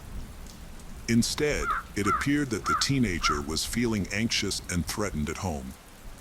Mindy had pleaded for help, even expressing a desire to move into a foster home to escape her father. She also revealed that her mother had refused to take her in, unwilling to intervene because of the custody agreement. To Laura, this seemed less like the behavior of a rebellious teenager and more like a child who felt trapped and hopeless. Laura had several conversations with Mindy, but during their last meeting, something seemed different and more troubling. Mindy appeared closed off and unwilling to open up. Laura suspected that Andy had threatened her, but further investigation revealed no solid evidence. The most anticipated part of the hearing was Mindy's testimony in her own defense. This was a high-risk strategy, as it could either persuade the jury to sympathize with her or push them in the opposite direction. The outcome depended entirely on whether the jury believed her. Initially, Mindy's attorney decided to take the gamble, arguing that only Mindy could prove who was telling the truth and who was lying. However, the odds were clearly against her. Ultimately, the defense counsel advised taking a safer route. Mindy agreed to a plea bargain, which resulted in a reduced sentence of 20 years in prison, with the possibility of parole after 10 years. Soon after, the situation changed. At age 20, Mindy had already served 4 years in prison and was now focused on seeking justice and regaining her freedom. During this time, the legal system had recognized mental distress as a valid defense, even in murder cases. This change provided a new perspective for Mindy's attorney. An appeal was filed and eventually accepted. However, the appeal came with significant risks. If the jury rejected Mindy's testimony, she could face life in prison, with a minimum of 33 years before she could apply for early release. Despite the high stakes, Mindy was determined to fight to clear her name. Both the prosecution and defense returned to present their cases, as they had during the first trial. Andy's wife, Joni, continued to grieve the loss of her husband and remained determined to prove that Mindy was responsible. At trial, Mindy recounted her traumatic experiences of enduring years of physical abuse at the hands of Andy. She described how he threatened her daily, constantly demeaning and humiliating her for seemingly trivial reasons. Desperate to avoid her father, she tried to limit contact, but living in the same house made that nearly impossible. Even brief encounters often escalated into conflicts and confrontations. The prosecutor's office repeated the arguments they had made during the first hearing. Mindy explained that she had chosen the bathroom to end her life, but she hesitated and was unable to go through with it. She discovered she was pregnant and felt a sense of responsibility for her unborn child. For an hour, she struggled with whether to live or die until she heard her father return home. At that moment, she realized she had lost the chance to return the gun to his room without being discovered. Mindy knew her father would be furious if he found out about her plan. Overcome with fear and emotional distress, she decided to protect herself and her child at all costs. Mindy also explained why she shot her father in the back. She said she had told him to check his answering machine, hoping to distract him while she quietly returned the gun to his room. But as she walked into the kitchen, she saw him begin to turn around and noticed the shotgun. Panicked and believing he was about to lunge at her, she pulled the trigger. The jury heard conflicting accounts. Andy's wife, Joni, and a nearby neighbor claimed there were no signs of a struggle or any screams for help, further suggesting that the killing was premeditated rather than an act of self-defense. At the hearing, an anonymous source revealed that a juror was biased. The juror had traveled from another state, motivated by Mindy's story. As a result, a new hearing was scheduled with a different jury. This time, the defense presented a new witness, Mindy's treating physician, during her first hospitalization for depression and end-life thoughts. The physician confirmed that Mindy was severely depressed and exhibited clear signs of post-traumatic stress disorder. She would flinch at the sound of any noise or footsteps. The psychiatrist supported Mindy's testimony that she had been humiliated and tortured by her father. Under the circumstances, her actions in self-defense seemed understandable, especially as she feared for her life and the safety of her child. Both sides presented strong arguments. However, the prosecutor's office held back a critical move. They introduced their own psychiatrist, who strongly disagreed with the conclusions of Mindy's treating doctor. Mindy faced a significant setback when her brother disputed claims of domestic violence in the home, allegations often made by both her mother and Mindy. Ultimately, after 24 hours of deliberation, the jury found Mindy Berenice guilty of murdering her father. She was sentenced to life in prison, with the possibility of parole after 23 years. Mindy's lawyers were shocked by the outcome, as they had not anticipated such a harsh sentence. The fate of Mindy's child remains unknown. In an earlier interview, Mindy admitted she knew her actions were wrong but insisted that desperation and fear drove her to kill her father, whom she described as a tyrant. The case of John Sweeney. John Sweeney was born on October 13, 1956. He grew up with an older brother and an older sister. People familiar with John's family described his father as a cruel and controlling man. From an early age, John was subjected to his father's strictness and was often the target of physical punishment.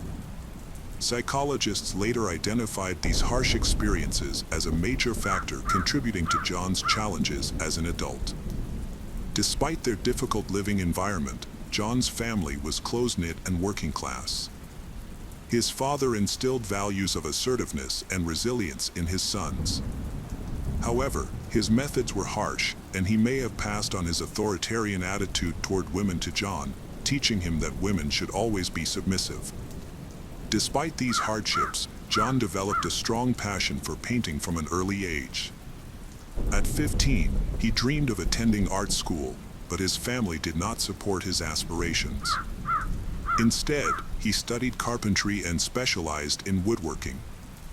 This career path left John with a lingering sense of frustration, as he was unable to pursue his true ambitions and was forced to follow a different path in life. John had problems with the police from an early age. As a teenager, he displayed extremely violent tendencies, which led to a number of disturbing incidents. He frequently exhibited aggressive and violent behavior, often targeting his friends. One reported incident involved John getting into a dangerous fight while in high school at a nearby store where he was buying chips. Despite still being a minor, he picked up an axe and swung it aggressively. Witnesses said that, fortunately, no one was injured in the incident. The reckless teenager faced no serious consequences and was only given a warning by the police. By 1974, John had decided to marry. His wife, Anne Bramley, was his neighbor. Together, John and Anne had 2 children, a son and a daughter.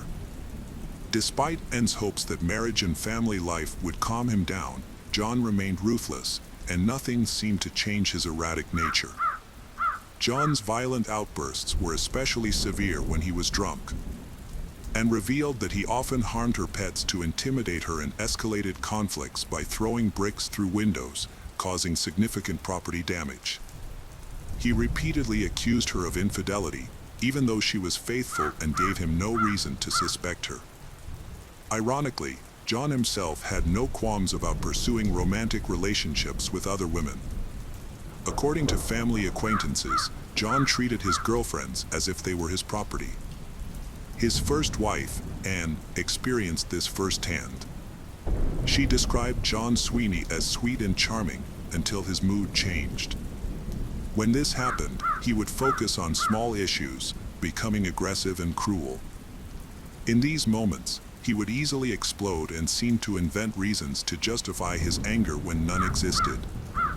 After enduring this behavior for 5 years, Anne decided to file for divorce in 1979. However, like many manipulators, John tried everything to convince her to reconcile. Surprisingly, his efforts worked, and the couple remarried in 1981. During this time, John was able to control his behavior, leading Anne to believe that he had truly changed. Unfortunately, this did not last. Soon after they remarried, John's aggressive and uncontrollable behavior returned, and domestic violence once again became a regular occurrence. Before their relationship ended, they experienced another violent incident. One evening, John got drunk and attacked Anne. This event led her to make a firm decision to leave him and not attempt to mend the relationship.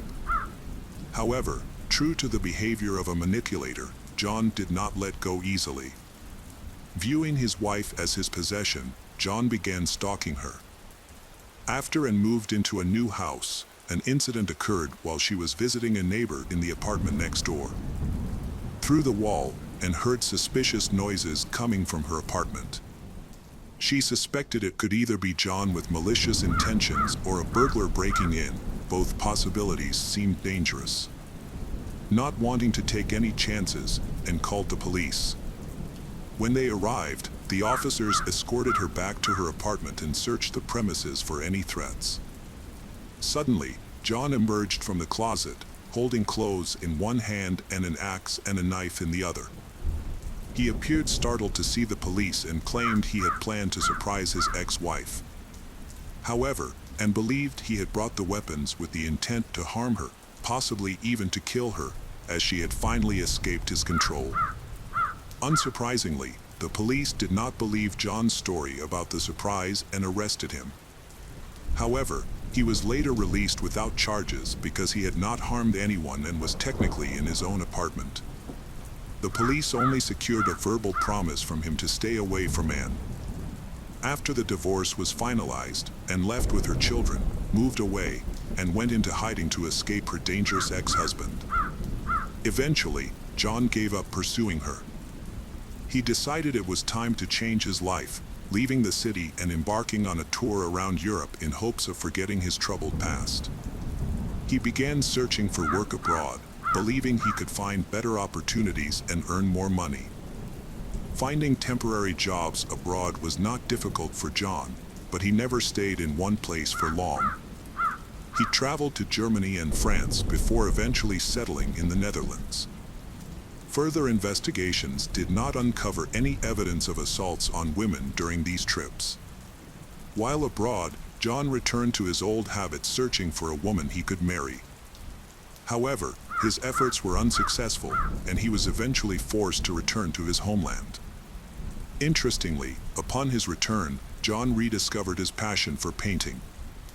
Experts later analyzed his artwork and attributed its themes to his criminal nature. His paintings were gruesome, often violent and bloody, depicting brutal scenes. However, at the time, they were dismissed as mere works of art. Later, John made a living as a carpenter, taking on repair and construction jobs. He eventually settled in London, where he met Melissa Halstead, a model and photographer. She had hired him to do repairs on a film set. Melissa was an incredibly beautiful woman, and John seemed to take an immediate interest in her. Originally from Ohio, USA, Melissa had moved to another country in Europe, where she felt lonely and had few social connections. She was unaware of John's violent past. John quickly regained his charm, and after visiting her on set a few times, he suggested they meet. This marked the beginning of their romantic relationship. At first, Melissa described their relationship as warm and loving, reflecting John's manipulative behavior. Over time, they began living together. Less than a year later, John attacked her for the first time. Before this, he had repeatedly broken her self-esteem and cheated on her, leaving her feeling completely hopeless. Her career began to suffer, and her family back in Ohio recognized the toxicity of the relationship. Both her mother and sister urged Melissa to leave John as soon as possible. About a year after they met, Melissa's sister visited her in England. While staying at Melissa and John's apartment, she discovered banned substance and some disturbing artwork that John had created. She was shocked by what she saw. Before leaving, Melissa's sister begged her to end the relationship immediately. Despite this, Melissa chose to stay with John. In 1987, John committed his first violent attack on Melissa, which led to legal trouble. He was cautioned twice for his violent behavior. On one occasion, John threw a chair at Melissa, injuring both her legs. On another occasion, he punched her in the face. However, both times he only received verbal warnings and small fines. At the time, British authorities had a lenient attitude towards domestic violence. In the summer of 1988, John decided to move to Austria, and Melissa went with him. Initially, the move seemed to benefit their relationship. They reconnected and experienced a period without violence. During this time, things went well.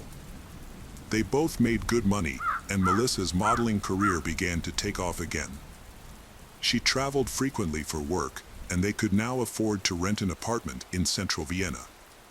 However, their relationship soon fell apart. One evening, John's violent nature resurfaced, and he attacked Melissa with a hammer. She was taken to the hospital with a fractured skull. It seems that John harbored resentment towards her and became increasingly obsessed with his art. Psychologists later analyzed his artwork and concluded that it reflected his inner turmoil and violent worldview. Unfortunately, at the time these drawings appeared, no one paid much attention to John who recognized the warning signs. The haunting images clearly showed his desire to kill. While John was in prison, Melissa was recovering from the attack. Despite everything, she no longer resented John and even began to miss him. In February 1989, she appealed to the Austrian legal system, asking the court to pardon John. Under Austrian law, she had the right to do so. Her appeal was successful. Melissa withdrew her statement about the attack, and John was released after serving only 6 months. However, the police ordered John to leave Austria. Despite this, Melissa chose to follow him. They settled in Amsterdam together. In Amsterdam, John and Melissa rented an apartment in the city center, worked, and used a rental car. Their home was located near the train station. In November 1989, Melissa called her family. Since no one was home, she left a voicemail wishing her loved ones well, expressing her love, and saying that she hoped to see them again soon. After the call, she went on a business trip. In the following months, her family tried to contact her, but they were unable to reach her. At that time, cell phones were not available, making communication even more difficult. John also ignored all calls from Melissa's family. After a while, Melissa, exhausted by the constant conflicts and abuse from John, decided to end their relationship. She confided in her colleagues at work, telling them that if anything happened to her, it would be because of John. Soon after, she disappeared and was never seen alive again. On May 3, 1990, a passerby in Rotterdam noticed a suspicious bag floating in a canal. Upon inspection, the bag was found to contain body parts, although the head and hands were missing. The witness immediately alerted the police. The brutal nature of the crime became evident when the body was examined. What shocked the police most was that the victim's spine had been broken in half, and evidence suggested she had been subjected to prolonged torture designed to inflict extreme pain. After the murder, the perpetrator placed the body in a large black bag, which was then dumped in a canal. At the same time, Melissa's family grew increasingly worried, as they had not heard from her for months. A missing person report had been filed in Amsterdam, but since the Rotterdam police did not have access to it, they were unable to identify the victim. With no leads, the investigation was eventually closed. The unidentified remains were buried in a public cemetery in Rotterdam in an unmarked grave, and the police remained unaware of the victim's identity. John, the killer, escaped justice. By 1991, John had returned to London alone. He never told anyone about what had happened to Melissa. Her family suspected that John was involved in her disappearance, but there was no evidence to prove it.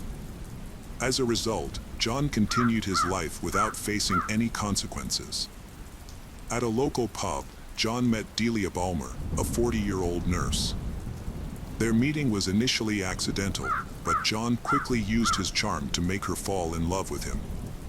Delia, feeling lonely, invited him to move into her house. John seized the opportunity, helping her with the housework and earning her trust. During this time, he worked as a carpenter, earning a good income by creating furniture and home furnishings. However, over time, John's true nature began to reveal itself. After nearly 2 years together, in December 1993, Delia realized the extent of John's temper and cruelty. She finally asked him to leave. Surprisingly, he did not argue and agreed to move out. However, he did not truly leave her life. John continued to frequent the same shops and bars as Delia, making sure they crossed paths often. Wherever she went, John seemed to appear, controlling and pursuing her relentlessly. He even attempted to re-enter her apartment. In May 1994, Delia went on a short trip around Europe with a friend. When she returned, John was furious that he had temporarily lost control of her. He tracked her down, tied her to the bed, and threatened her with a weapon, intensifying her fear. To further intimidate her, John told her a disturbing story about his previous girlfriend, Melissa. He confessed to killing Melissa, sitting with her body in his apartment for 3 days, and then disposing of her remains by dumping them in a canal in another city. Delia realized she was now trapped with a crazed killer. John demanded her complete obedience, warning her that if she did not comply, she would suffer the same fate as Melissa. Delia endured a week of abuse. During this time, she was repeatedly beaten, assaulted, and threatened with a weapon before finally being released in the summer of 1994. In July, Delia sought refuge at a shelter and reported the abuse to the police. She even showed them John Sweeney's disturbing drawings. However, the police dismissed her concerns, calling them a joke and accusing her of exaggeration. In early November, John left the apartment, and Delia took the opportunity to change the locks. When he returned on November 11th and discovered what she had done, he became furious. Despite locking the door, he managed to break in and attack Delia. The next day, Delia fled to the police station again. The officers escorted her back home, but John had disappeared. However, another attack occurred the following day. This time, Delia's neighbors and friends called the police. The officers arrived just in time, as John was inside the apartment with Delia. She ran out to meet the police, crying and terrified. During a search of the apartment, the police discovered a bag in the bathroom that John had brought with him. Inside the bag were rubber gloves, a mask, some rope, and surgical instruments, items that could be used by a murderer. Despite this alarming discovery, the police dismissed its significance. John was arrested and held for a week before being released on the condition that he returned to his parents' home, 300 kilometers away from Delia. This distance was considered safe. But on December 22nd, John violated the terms of his bail by going to Delia's house in the evening. That night, Delia, feeling nervous, used a brick to block the basement door before going downstairs to put her bike away. She kept glancing around cautiously, afraid that John might be nearby. When she turned around, she saw John's familiar face staring at her. Suddenly, he pulled out an axe and swung it at her. She tried to defend herself with a knife, trying to cut his palm. Enraged, John grabbed the knife and attacked her. Delia screamed in pain and desperately used her bike as a shield against his repeated attacks. The commotion attracted the attention of neighbors.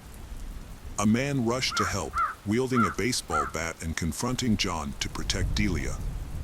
John struck the neighbor several times before fleeing the scene. Delia was then taken to the hospital in critical condition, where she underwent several emergency operations that ultimately saved her life. The police began pursuing John Sweeney, who had fled. Despite their efforts, he evaded capture and escaped to the UK. He remained in hiding for the next 6 years until he returned to the UK in 2000. To avoid detection, he used a false identity. John was highly skilled at altering his appearance, which made it easy for him to avoid detection. He quickly found work on construction sites and often used different fake names to remain unnoticed. After returning to his hometown, he met Paula Fields. Like John's other victims, Paula was lonely and vulnerable. Since they both came from the same area, John was able to establish a relationship with her quickly. Paula had spent most of her life on the streets. It was surprising that John managed to deceive her, as people like Paula, hardened by street life, were often very adept at reading others and recognizing manipulators or abusers. However, John Sweeney was such a skilled manipulator that he succeeded in fooling even someone like her. At first, their relationship seemed calm and romantic, but over time, John began to show signs of dissatisfaction. His frustration escalated into aggression and hostility. In December, John Sweeney committed a brutal crime. He killed Paula, and after handling the body, he placed the parts in separate bags. He disposed of the bags in the London Canal. On February 19, 2001, boys fishing in the canal discovered one of the bags containing Paula's body parts. They immediately contacted the police, who later recovered 5 more bags containing other parts of her remains. Advances in DNA technology helped identify the victim as Paula Fields and revealed a suspicious boyfriend. At the time, John was using an alias. However, further investigation by the police uncovered that her boyfriend's real name was John Sweeney. He was also linked to the murder of Melissa Halstead and was wanted for an attack on Delia Bulmer. John became one of Britain's most wanted men.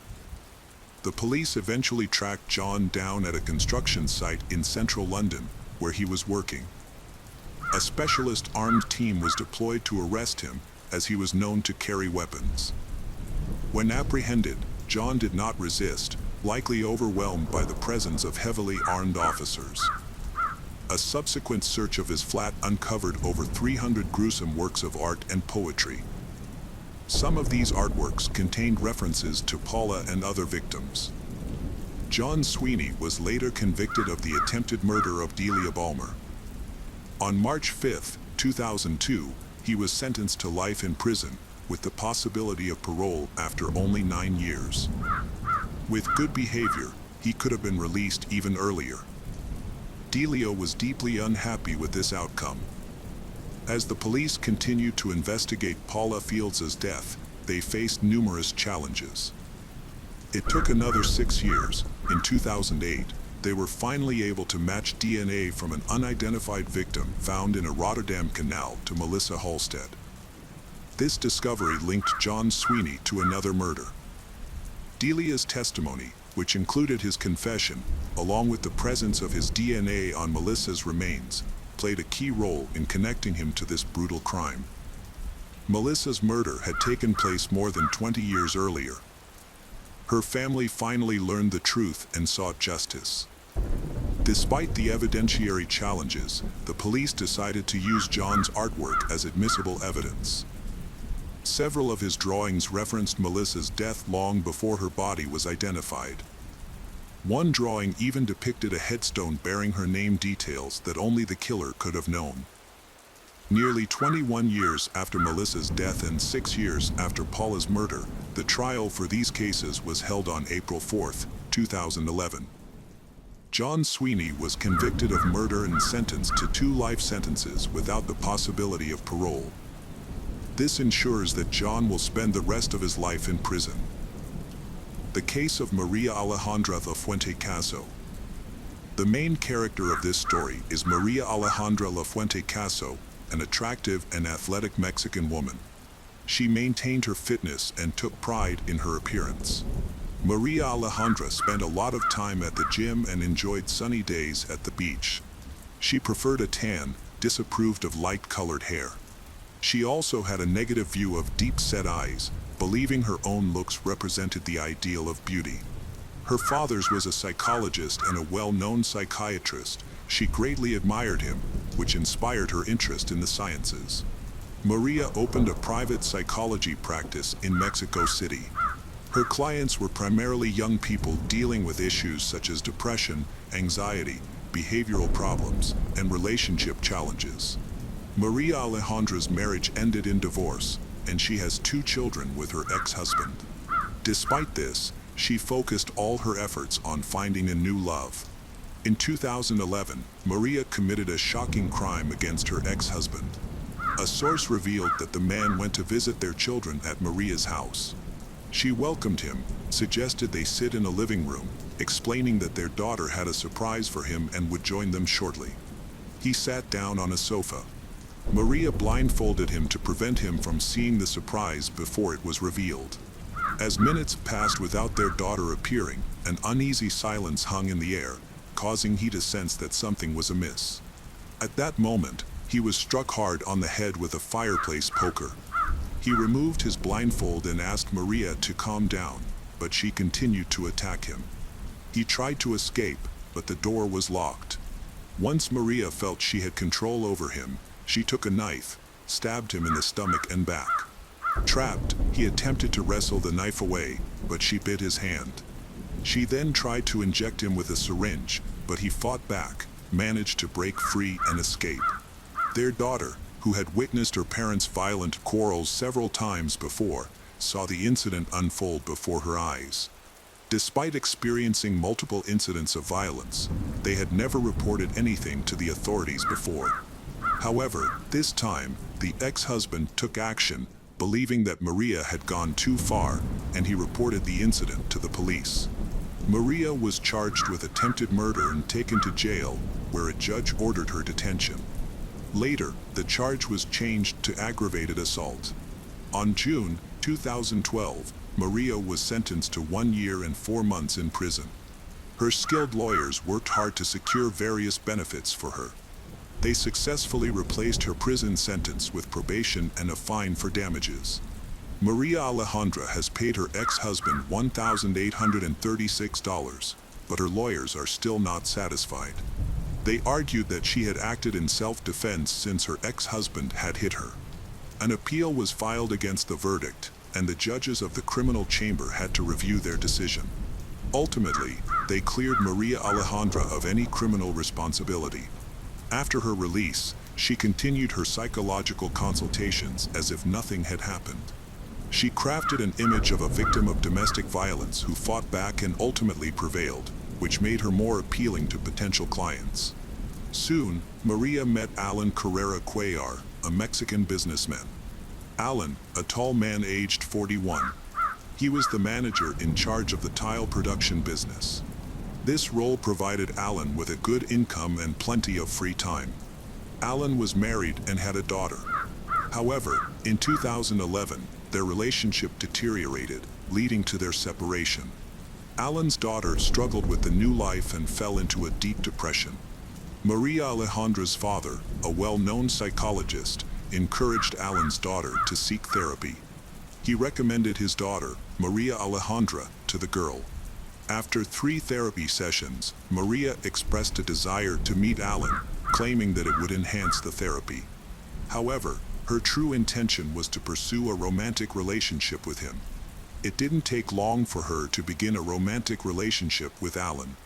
When Alan's daughter learned about the situation, she became upset and stopped attending her therapy sessions. Ultimately, Alan chose to marry Maria, unaware of the real reasons behind her divorce from her previous husband. In April 2014, Alan visited his parents for the weekend, shared the news about his fiancée. He mentioning that their wedding would be happening soon and that Maria might be pregnant. They got married the following Monday, but no members of the Caso family attended the ceremony, as they had not received an invitation and were told that the wedding would be very small. Alan's sister later shared that the bride's family, her father, mother, and siblings, attended the wedding celebration.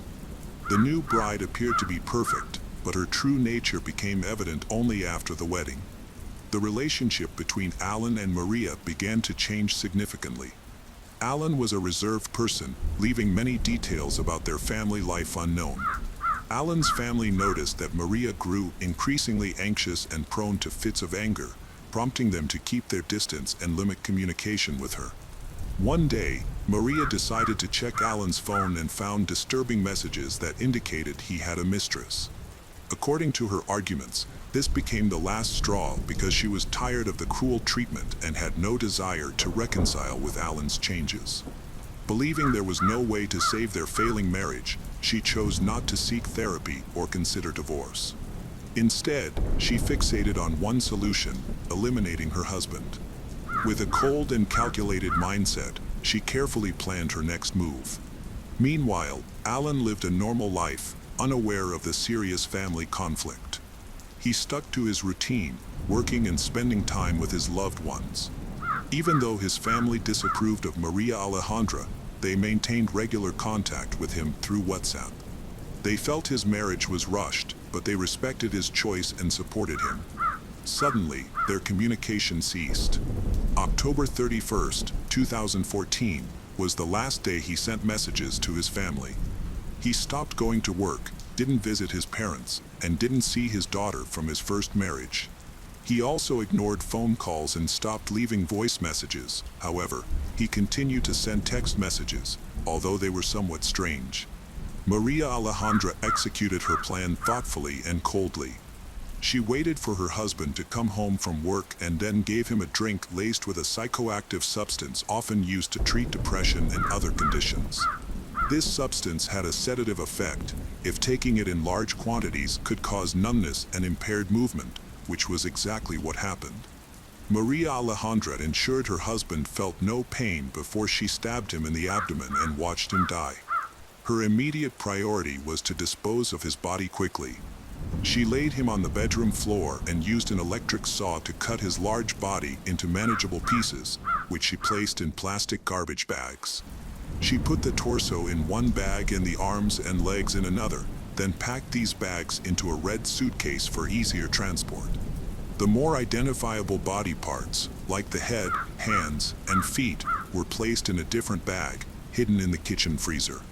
By around 12:45 a.m., Maria Alejandra called the staff of their residential complex for help loading items into her van, as noted in their log.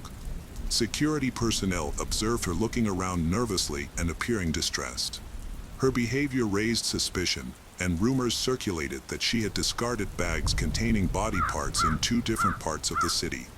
After the suitcase was loaded, she drove away and did not return until after 4 a.m., not leaving the house again. Upon her return, she changed the locks on the doors and informed the security guard that she was going on a trip with her husband. After that, there were no further updates about her. A few days later, on November 7, 2014, city police found a human torso in a neighborhood at the intersection of 2 streets. In the afternoon, agents from the Federal Ministry of Public Security reported that various human remains had also been found, including arms and legs without hands and feet, all of which were contained in black plastic bags. The locations of the bags were quite far apart.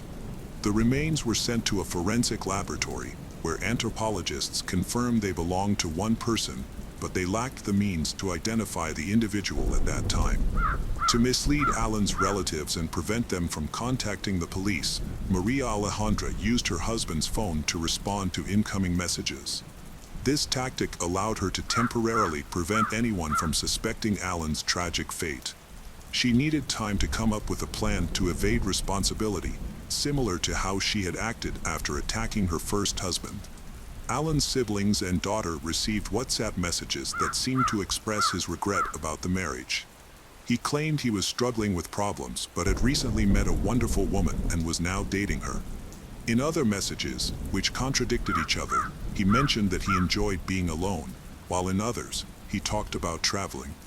At the same time, Maria Alejandra's father began calling Alan's father's home to ask if they knew the whereabouts of his daughter.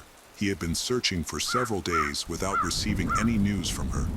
Later, he called Alan's parents again and informed them that Maria Alejandra was supposedly at the National Institute, where she was being treated for depression caused by Alan's alleged infidelity. Maria's father also noted that his daughter was suffering from paranoia, thinking that the police were hunting her, and this became another reason for her hospitalization. The confusion and deception lasted for months until December, a time when families gather and spend time together for the holidays. Therefore, Alan's family and close friends decided to visit him, but once again, Maria Alejandra got ahead of them. She warned that she and her husband would not be home because they had decided to take a spontaneous vacation, which alarmed Alan's relatives, especially since Maria's father had recently reported that his daughter was in a psychiatric clinic. It was then that the relatives contacted the police and filed a report. Authorities needed several days to make the necessary inquiries and analyze the situation. Prosecutors exchanged information with staff from the Missing Persons Assistance Center, and their collaboration helped significantly advance the investigation. Experts compared the characteristics of the human remains found with the descriptions of various missing persons. It became clear that the dismembered body belonged to Alan. Later, he was identified, and the relatives decided to search the couple's home. Upon arrival, officers encountered Maria Alejandra, who was taken to the station where a search warrant was issued. Once all the formalities were settled, the police searched the house for evidence and found Alan's head, hands stored in the freezer, along with an electric saw. During the inspection of the rooms, experts used luminol tests and discovered traces of blood in one of the rooms, in the bathroom. They also noticed that there was a cut-out hole in the surface of the mattress and a piece of carpet was missing. All of this was done to conceal traces of fluids. Later, it was established that parts of Alan's body were found on these items. Initially, Maria Alejandra gave testimony as a witness, but when the contradictions became too obvious, she was reclassified as a suspect. It was revealed that she had sent a message from her husband's mobile phone to make his family believe that he was alive and did not report his disappearance. Maria Alejandra claimed she had not seen him for several days and had not even communicated with him by phone, using her position as a psychologist to try to prove her innocence. She showed a registration card from the psychiatric clinic dated to coincide with the date of Alan's presumed death. Maria Alejandra denied any involvement in the murder, but Alan's body spoke for itself, and forensic experts were able to fully reconstruct the timeline of the events. The analyses and investigations recorded in the autopsy report showed that there was a wound on the body inflicted by a sharp object that penetrated the abdominal cavity, which became fatal. The body was then dismembered with a sharp object with pointed edges. After the relevant study results were obtained, it became known that Allen had died between the last hours of November 5, 2014, and the early morning of the following day. The collected evidence allowed investigators to establish a direct link between Maria and the brutal death of her husband. It was also discovered where she was on that fateful day, aided by a surveillance log of the building, which recorded the specific time she left the house and her return. There was also an incident involving a heavy suitcase that someone helped her put into the car.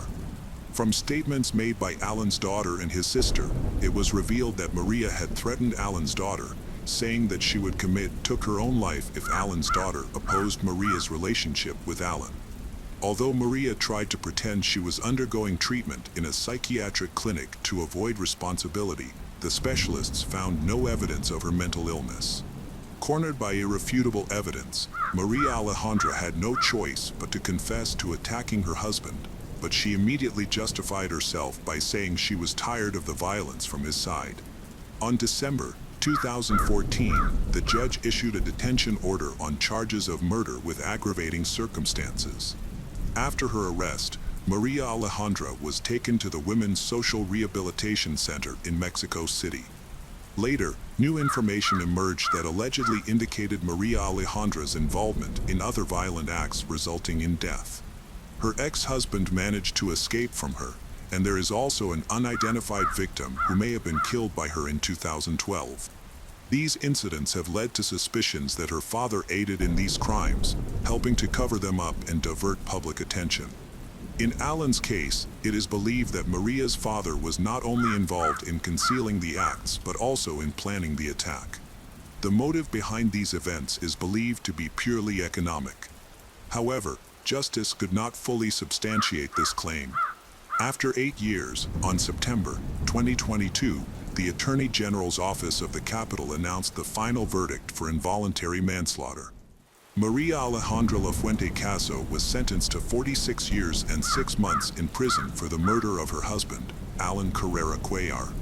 Following the verdict, she was not allowed to appeal or receive any alternative or leniency measures. Additionally, she was required to cover damages and funeral costs. She lost her political rights.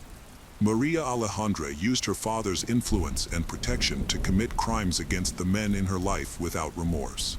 After evading punishment for attacking her first husband, she successfully portrayed herself as a victim, showcasing her manipulative skills. Just 3 years later, she killed her second husband with chilling composure. She meticulously planned this crime and even feigned mental illness to avoid accountability again, but this time, her actions caught up with her. The law delivered a fair and severe sentence that she could not escape. The case of Sung Nam Kwan Lisowski. Our story today focuses on the Lisowski family. John and his wife Sung Nam, along with their 2 daughters, Victoria and Christine, live in a town called Aurora in the United States. John's job requires frequent international travel, including trips to Korea, as the company's headquarters are in the United States while some factories are located in other countries. During one of these trips to Korea, John met Sung Nam Kwan. He quickly fell in love with her and asked her out. After several dates, they decided to get married. They married in 1983 and moved to the United States. Their first daughter, Victoria, was born in 1988, followed by Christine a few years later. Although the family seemed perfect, some people found Sung Nam too strict with the children. For a long time, John reassured himself that the strict nature of Asian parenting was normal, attributing it to his wife's cultural background. However, as tensions mounted, he began to realize that something was wrong. Sung Nam's expectations of the children were too high, too strict, and sometimes even harsh. John's displeasure did not affect Sung Nam much. She continued to impose more rules and insisted on their strict enforcement. Notably, the children were forbidden to discuss their family with anyone outside, even their friends. Meanwhile, Victoria and Christine socialized with friends and occasionally visited their homes. During these visits, they found that their friends' parents treated them much more kindly and warmly than the constant criticism they faced at home. While their friends' mothers would bake with them on the weekends, Victoria and Christine's mother decided on their interests without ever consulting them. Every weekend, she woke Victoria and Christine up at 6 a.m. and forced them to practice the piano, scolding them even if they made the slightest mistake. If they messed up, she would hit their hands. Victoria and Christine were never praised. Even if they played perfectly, there was no encouragement. Eventually, Sung-nam had to use a wooden stick to discipline them. If they relaxed for a moment or hunched over, they would be beaten by her. John disagreed with this method of education. However, Sung-nam achieved results. Victoria and Christine quickly mastered the piano, began to participate in competitions, and even won awards. However, deep down, they did not find joy in their achievements. Sung-nam convinced John that her goal was to raise gifted children and that this harsh approach was necessary. Sung-nam had a hot temper and would quickly lose control, leading to dangerous behavior. This created a tense atmosphere in the family, where even John felt uncomfortable around her. Sung-nam firmly established her dominance in the family and made all the decisions. She often intervened in conflicts, even when she was not directly involved, relishing the role of judge. This situation took place during a conflict between Christine and Victoria. The two children were arguing about something trivial. Christine quickly apologized, but Victoria, the older sister, did not accept it. This made Sung-nam unable to bear it. Ignoring Victoria and Christine's feelings, Sung-nam became angry. She stood up, walked past Victoria, and began to punish Christine. Christine was confused and did not understand why she was being beaten. Sung-nam hit her so violently that Christine's face was left bloody as she slid down the wall, unable to get up. Victoria watched in horror and began to scream an apology, begging her mother to stop. The beating only ceased when Victoria screamed. Sung-nam then turned to Victoria and warned her that if she disobeyed again, Christine would be punished. She made it clear that she would hurt little Christine every time Victoria defied Sung-nam, ensuring that Victoria would feel guilty about it. Many may wonder why John, the father of the children, did not step in to stop his wife and help his daughters. The truth is that John could not influence his wife. He was also the target of her anger. At the time of this incident, John was working late at the office, trying to avoid the increasingly tense atmosphere at home. This distance made it difficult for him to be involved in his children's lives. By the time John realized that the situation had escalated beyond normal limits, it was too late to intervene. While he was at work, his children were suffering from constant abuse at the hands of their mother. She often assaulted them. John was also involved in a number of disturbing incidents. On one occasion, Victoria went to a friend's house after school. There were obvious injuries on her body, and many suspected that something was wrong in her family, but Victoria remained silent. While she was at her friend's house, the phone rang, and Victoria was called home because something had happened. Victoria braced herself and returned to her house.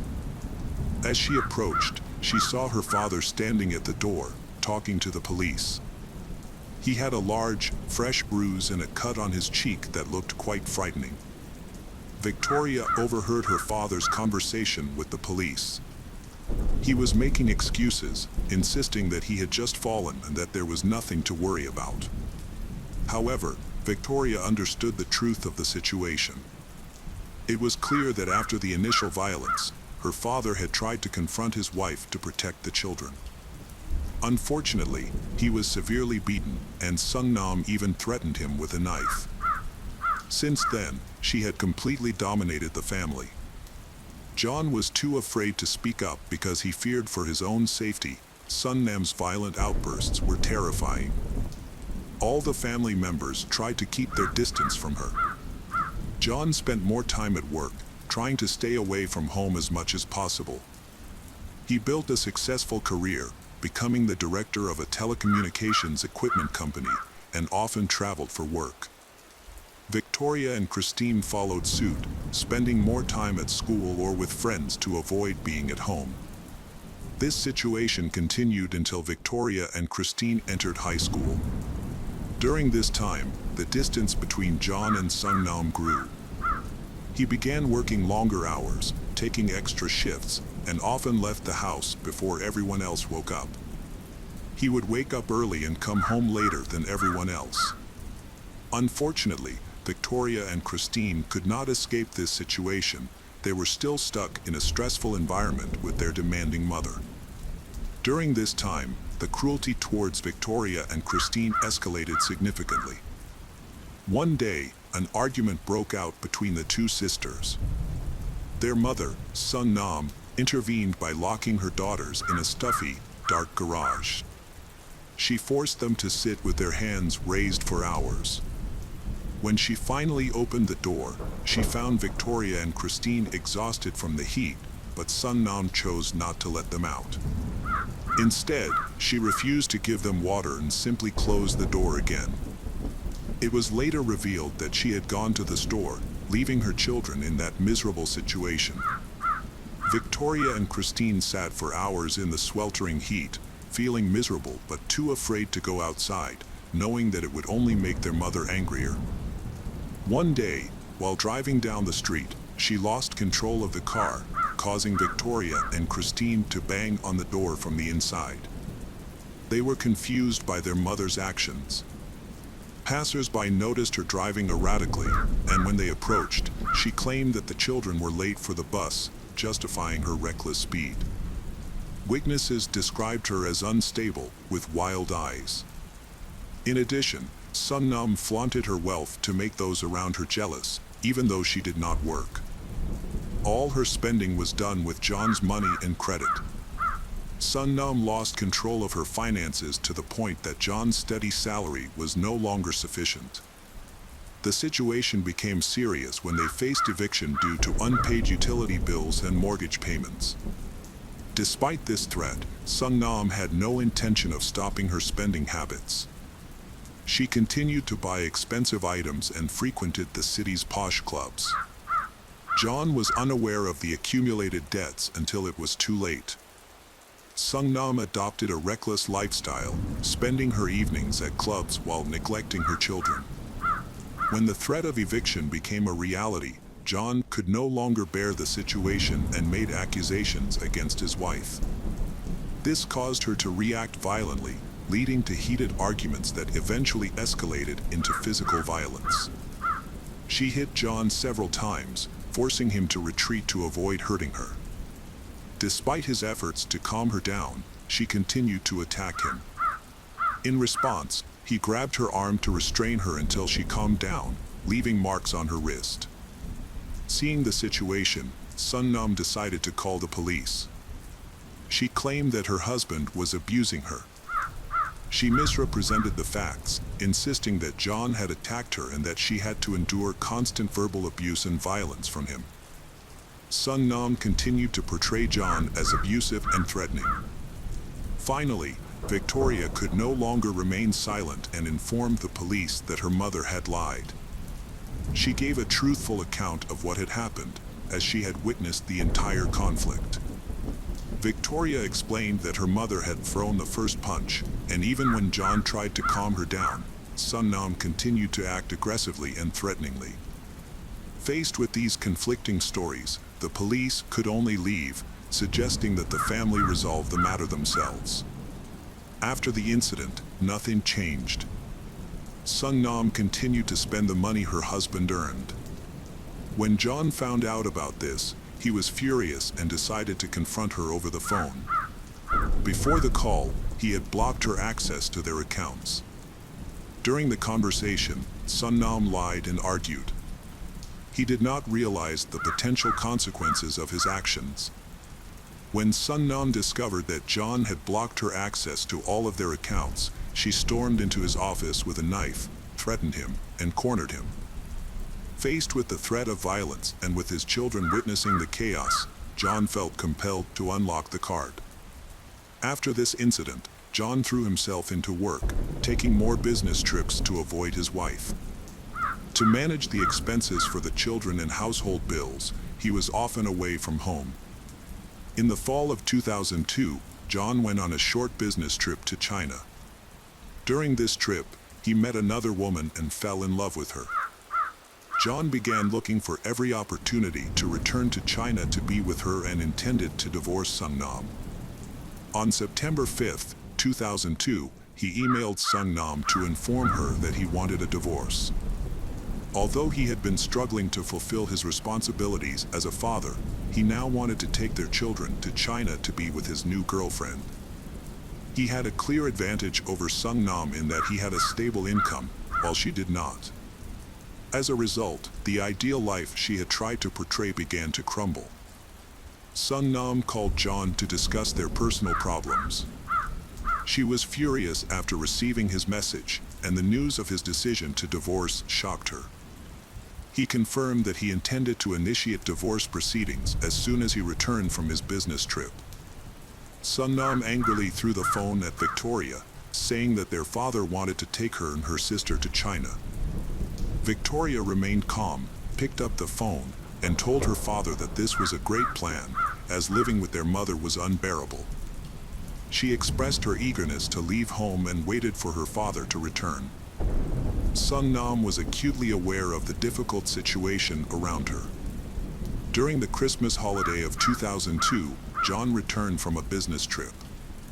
At that time, Victoria was 14 years old, and her sister Christine was 12. John was 46 years old, and Sung Nam was 41. While everything seemed to be falling apart, Sung Nam noticed that everyone else was in a good mood. Despite being very angry, Sung Nam did not create any conflicts, which made Victoria and Christine feel uneasy. On the contrary, John appreciated the quiet atmosphere. When John returned from China, Sung Nam had completely changed. She prepared gifts for the whole family, dressed neatly, and decorated the house. She began serving drinks, creating a pleasant atmosphere. Sung Nam placed glasses for everyone and then stepped away to continue washing dishes. Victoria and Christine noticed something white at the bottom of their drinks but did not have time to warn their father before he finished drinking. Realizing that something was wrong, Victoria and Christine pretended to drink but secretly discarded their drinks. When Sung Nam left the room, they noticed that John seemed sluggish after drinking. He said he felt tired and went upstairs to sleep. Although Victoria and Christine had only taken a few sips, they also felt weak. They fell asleep until 8 a.m. the next day, December 25, 2002. Christine and Victoria woke up feeling unwell, not remembering how they had gotten to bed, but at first, there was nothing alarming. Victoria suspected that her mother had put sleeping pills in their drinks, although the reason was unclear. She felt relieved to wake up and find herself alive. Victoria and Christine decided to go downstairs to wish everyone a Merry Christmas. However, before they could leave the room, they heard a loud noise from the first floor that sounded like a gunshot. Earlier that morning, Sung Nam had sneaked into John's office, where he was working. She shot him once in the head from behind and then shot him 3 times in the back. Afterward, she went upstairs and stopped at the door. Victoria and Christine were horrified to see her reloading the gun. Sung Nam begged for forgiveness, saying that she had to do it, then pointed the gun at Victoria. There were 7 bullets left in the magazine. Christine, who had been frozen in shock, suddenly regained her composure. Seizing the moment, she grabbed the phone and called the police. Christine could wait for the operator to answer while Sung Nam reloaded. Christine tried to tell the police that there was a shooting in the house and provided the address. Soon, the police heard a series of gunshots as the call continued. Christine had to run away to escape her mother, who was about to shoot her. She ran into Victoria's bedroom just seconds before her mother opened fire. Christine was injured, but against all odds, both she and Victoria survived. She locked the door and waited for rescue, praying that her mother could not get in. Meanwhile, the patrol officers arrived at the house in emergency mode. Within minutes, they parked outside and heard several gunshots from inside, followed by silence. Unsure of what was happening, the officers cautiously entered the house with their weapons drawn. Inside, they first found John, who had been shot multiple times. Sun Nam shot himself behind a locked door, and she is unconscious. They also discovered Victoria and Christine, wounded but fortunately still alive. All three of them were rushed to the hospital. They were seriously injured and needed immediate medical attention. As they began to recover, the police interviewed them to gather information about the shooting. Sun Nam was in worse condition, but Victoria and Christine seemed to have little concern for her. On September 5, 2002, Sun Nam applied for a gun license. It took some time, but by December 17th, she had legally obtained a pistol. Over the next week, she practiced target shooting diligently. This preparation suggested that the crime had been planned in advance. Sun Nam confided in her friends about her hatred for her husband and even mentioned her intention to buy a weapon to kill him. However, her friends considered Sun Nam's comments to be expressions of anger and did not believe that she would actually carry out her threat. The attack and Sun Nam's parenting made her friends key witnesses for the prosecution. Their testimony shocked both the jury and the experienced police officers. Sun Nam was sent for a psychiatric evaluation, which determined that she was fit to stand trial. The prosecution argued that Sun Nam had carefully planned the murder and attempted to kill her entire family, proving that she had intent and was of sound mind. Ultimately, Sun Nam Kwan Lisowski was convicted of premeditated murder and sentenced to life in prison with the possibility of parole after 45 years. Victoria and Christine were sent to live with their aunt and uncle. Throughout her incarceration, Sun Nam continued to misbehave and denied all charges against her.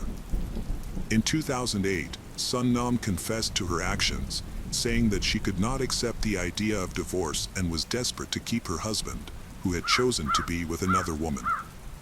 She admitted that she had tried to harm her children because she could not bear the thought of a stepmother caring for them. Sadly, in 2008, Sun Nam took her own life while in prison. Victoria and Christine wrote to her, hoping for a future reunion, but that day never came. The case of April Holt.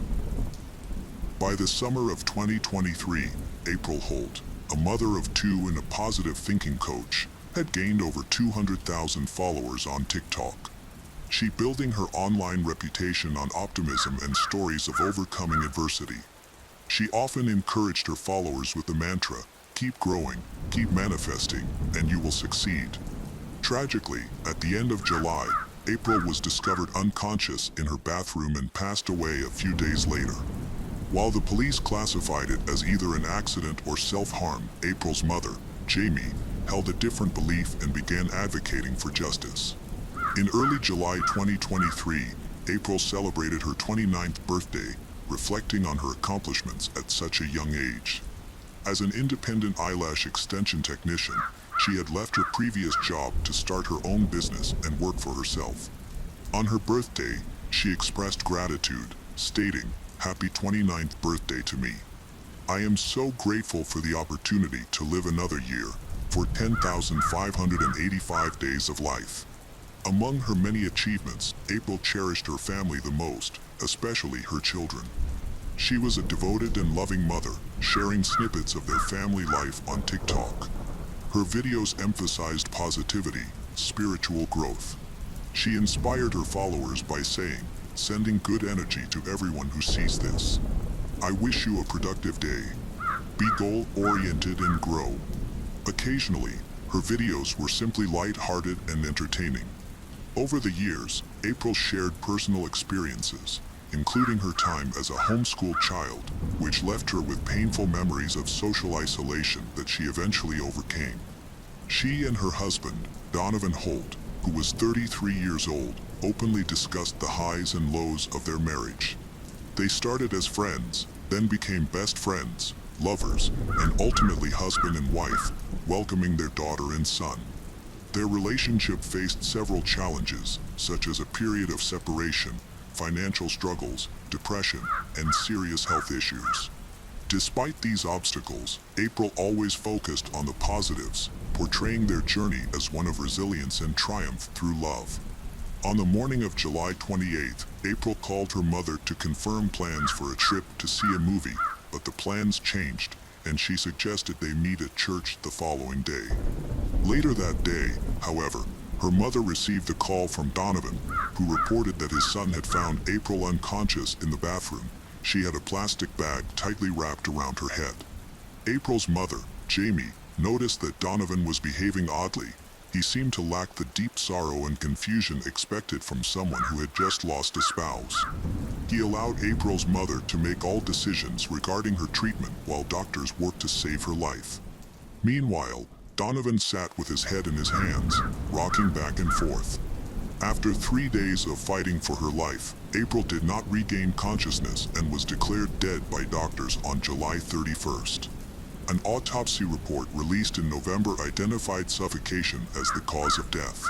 However, the Nashville police found no evidence of foul play and classified her death as an accident.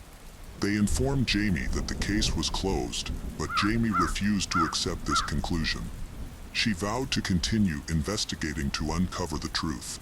2 weeks before her death, April had filed for divorce. This was not the first crisis in their marriage. The couple had previously faced difficulties and lived apart for several years. Although they had separated, they had not finalized their divorce. They maintained a friendly and warm image on social media, which may have been partly genuine, or perhaps they were caught in an unhealthy cycle, as they decided to give their relationship another chance after a long break. In their videos, they often spoke about the importance of forgiveness, open communication, and mutual support. However, the struggles in their marriage were never shared on their TikTok pages. After many years together, April was determined to leave Donovan this time and told her mother that she would not return to him. Donovan seemed to grasp the situation, as Jamie later discovered that a week before April's death, he pawned his wedding ring.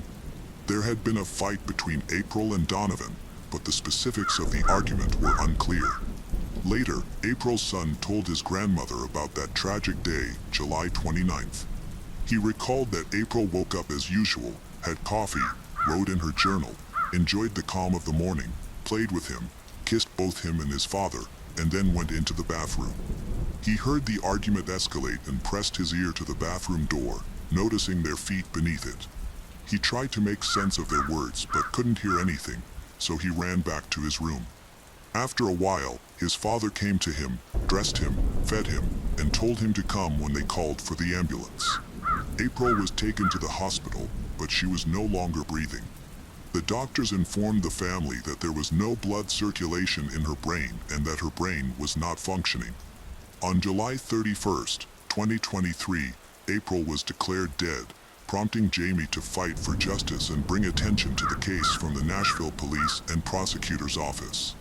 She launched her own campaign, reaching out to local news stations and celebrities while actively sharing updates on social media.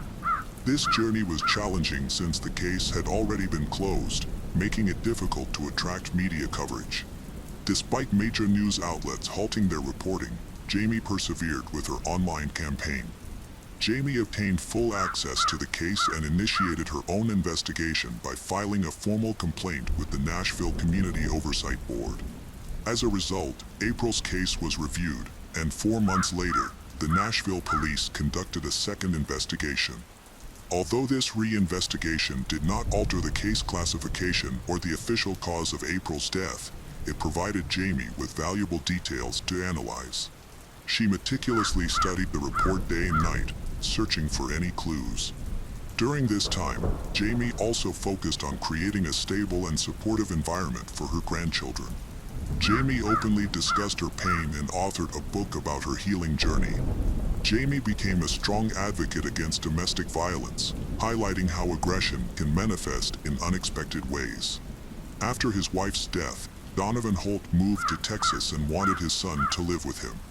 However, his son pleaded with his grandmother to allow him to stay, promising to do everything he could to remain by his grandmother's side. Jamie stressed that she does not influence her children's feelings and always aims to give them the freedom to choose where they want to be happy. She also wanted her grandchildren to stay together. Unfortunately, Jamie's relationship with her ex-son-in-law quickly deteriorated. In April 2024, she stopped posting about the case, explaining that she had been placed under a gag order. Despite this pause in her online advocacy, Jamie continued to seek justice for her daughter. Investigators initially stated that April had no visible injuries suggesting violence. However, Jamie observed significant bruises and marks on April's body while in the hospital, indicating otherwise. The autopsy report revealed marks on her neck, thighs, and ankles, along with a deep cut on the inner side of her thigh. Crucially, there was only one set of fingerprints found on the bag that was placed over April's head and on the tape that secured it. These fingerprints did not belong to April, they were identified as belonging to Donovan Holt. In September, Jamie confronted Donovan with the findings from her investigation. He admitted to committing the crime. Jamie wasn't shocked, she had known the truth. Following his confession, she took a recording of their conversation to the police, which led to the reopening of April's case.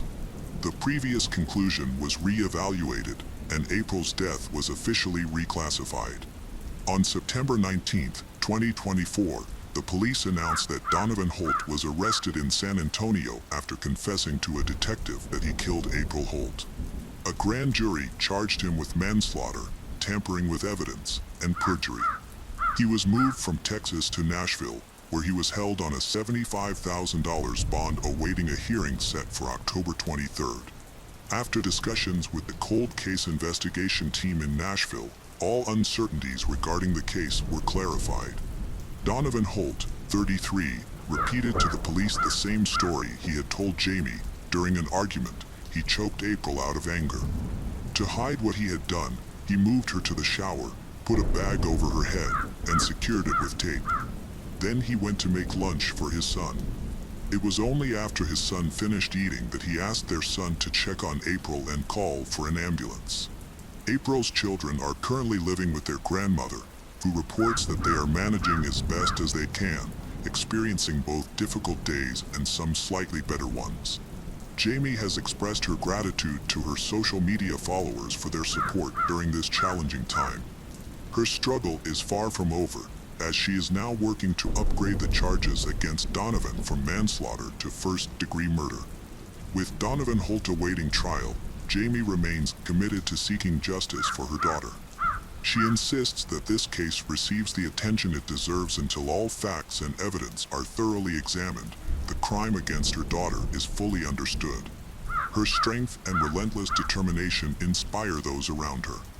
Each day, more people are rallying to support Jamie, her grandchildren, including friends, acquaintances, and even strangers.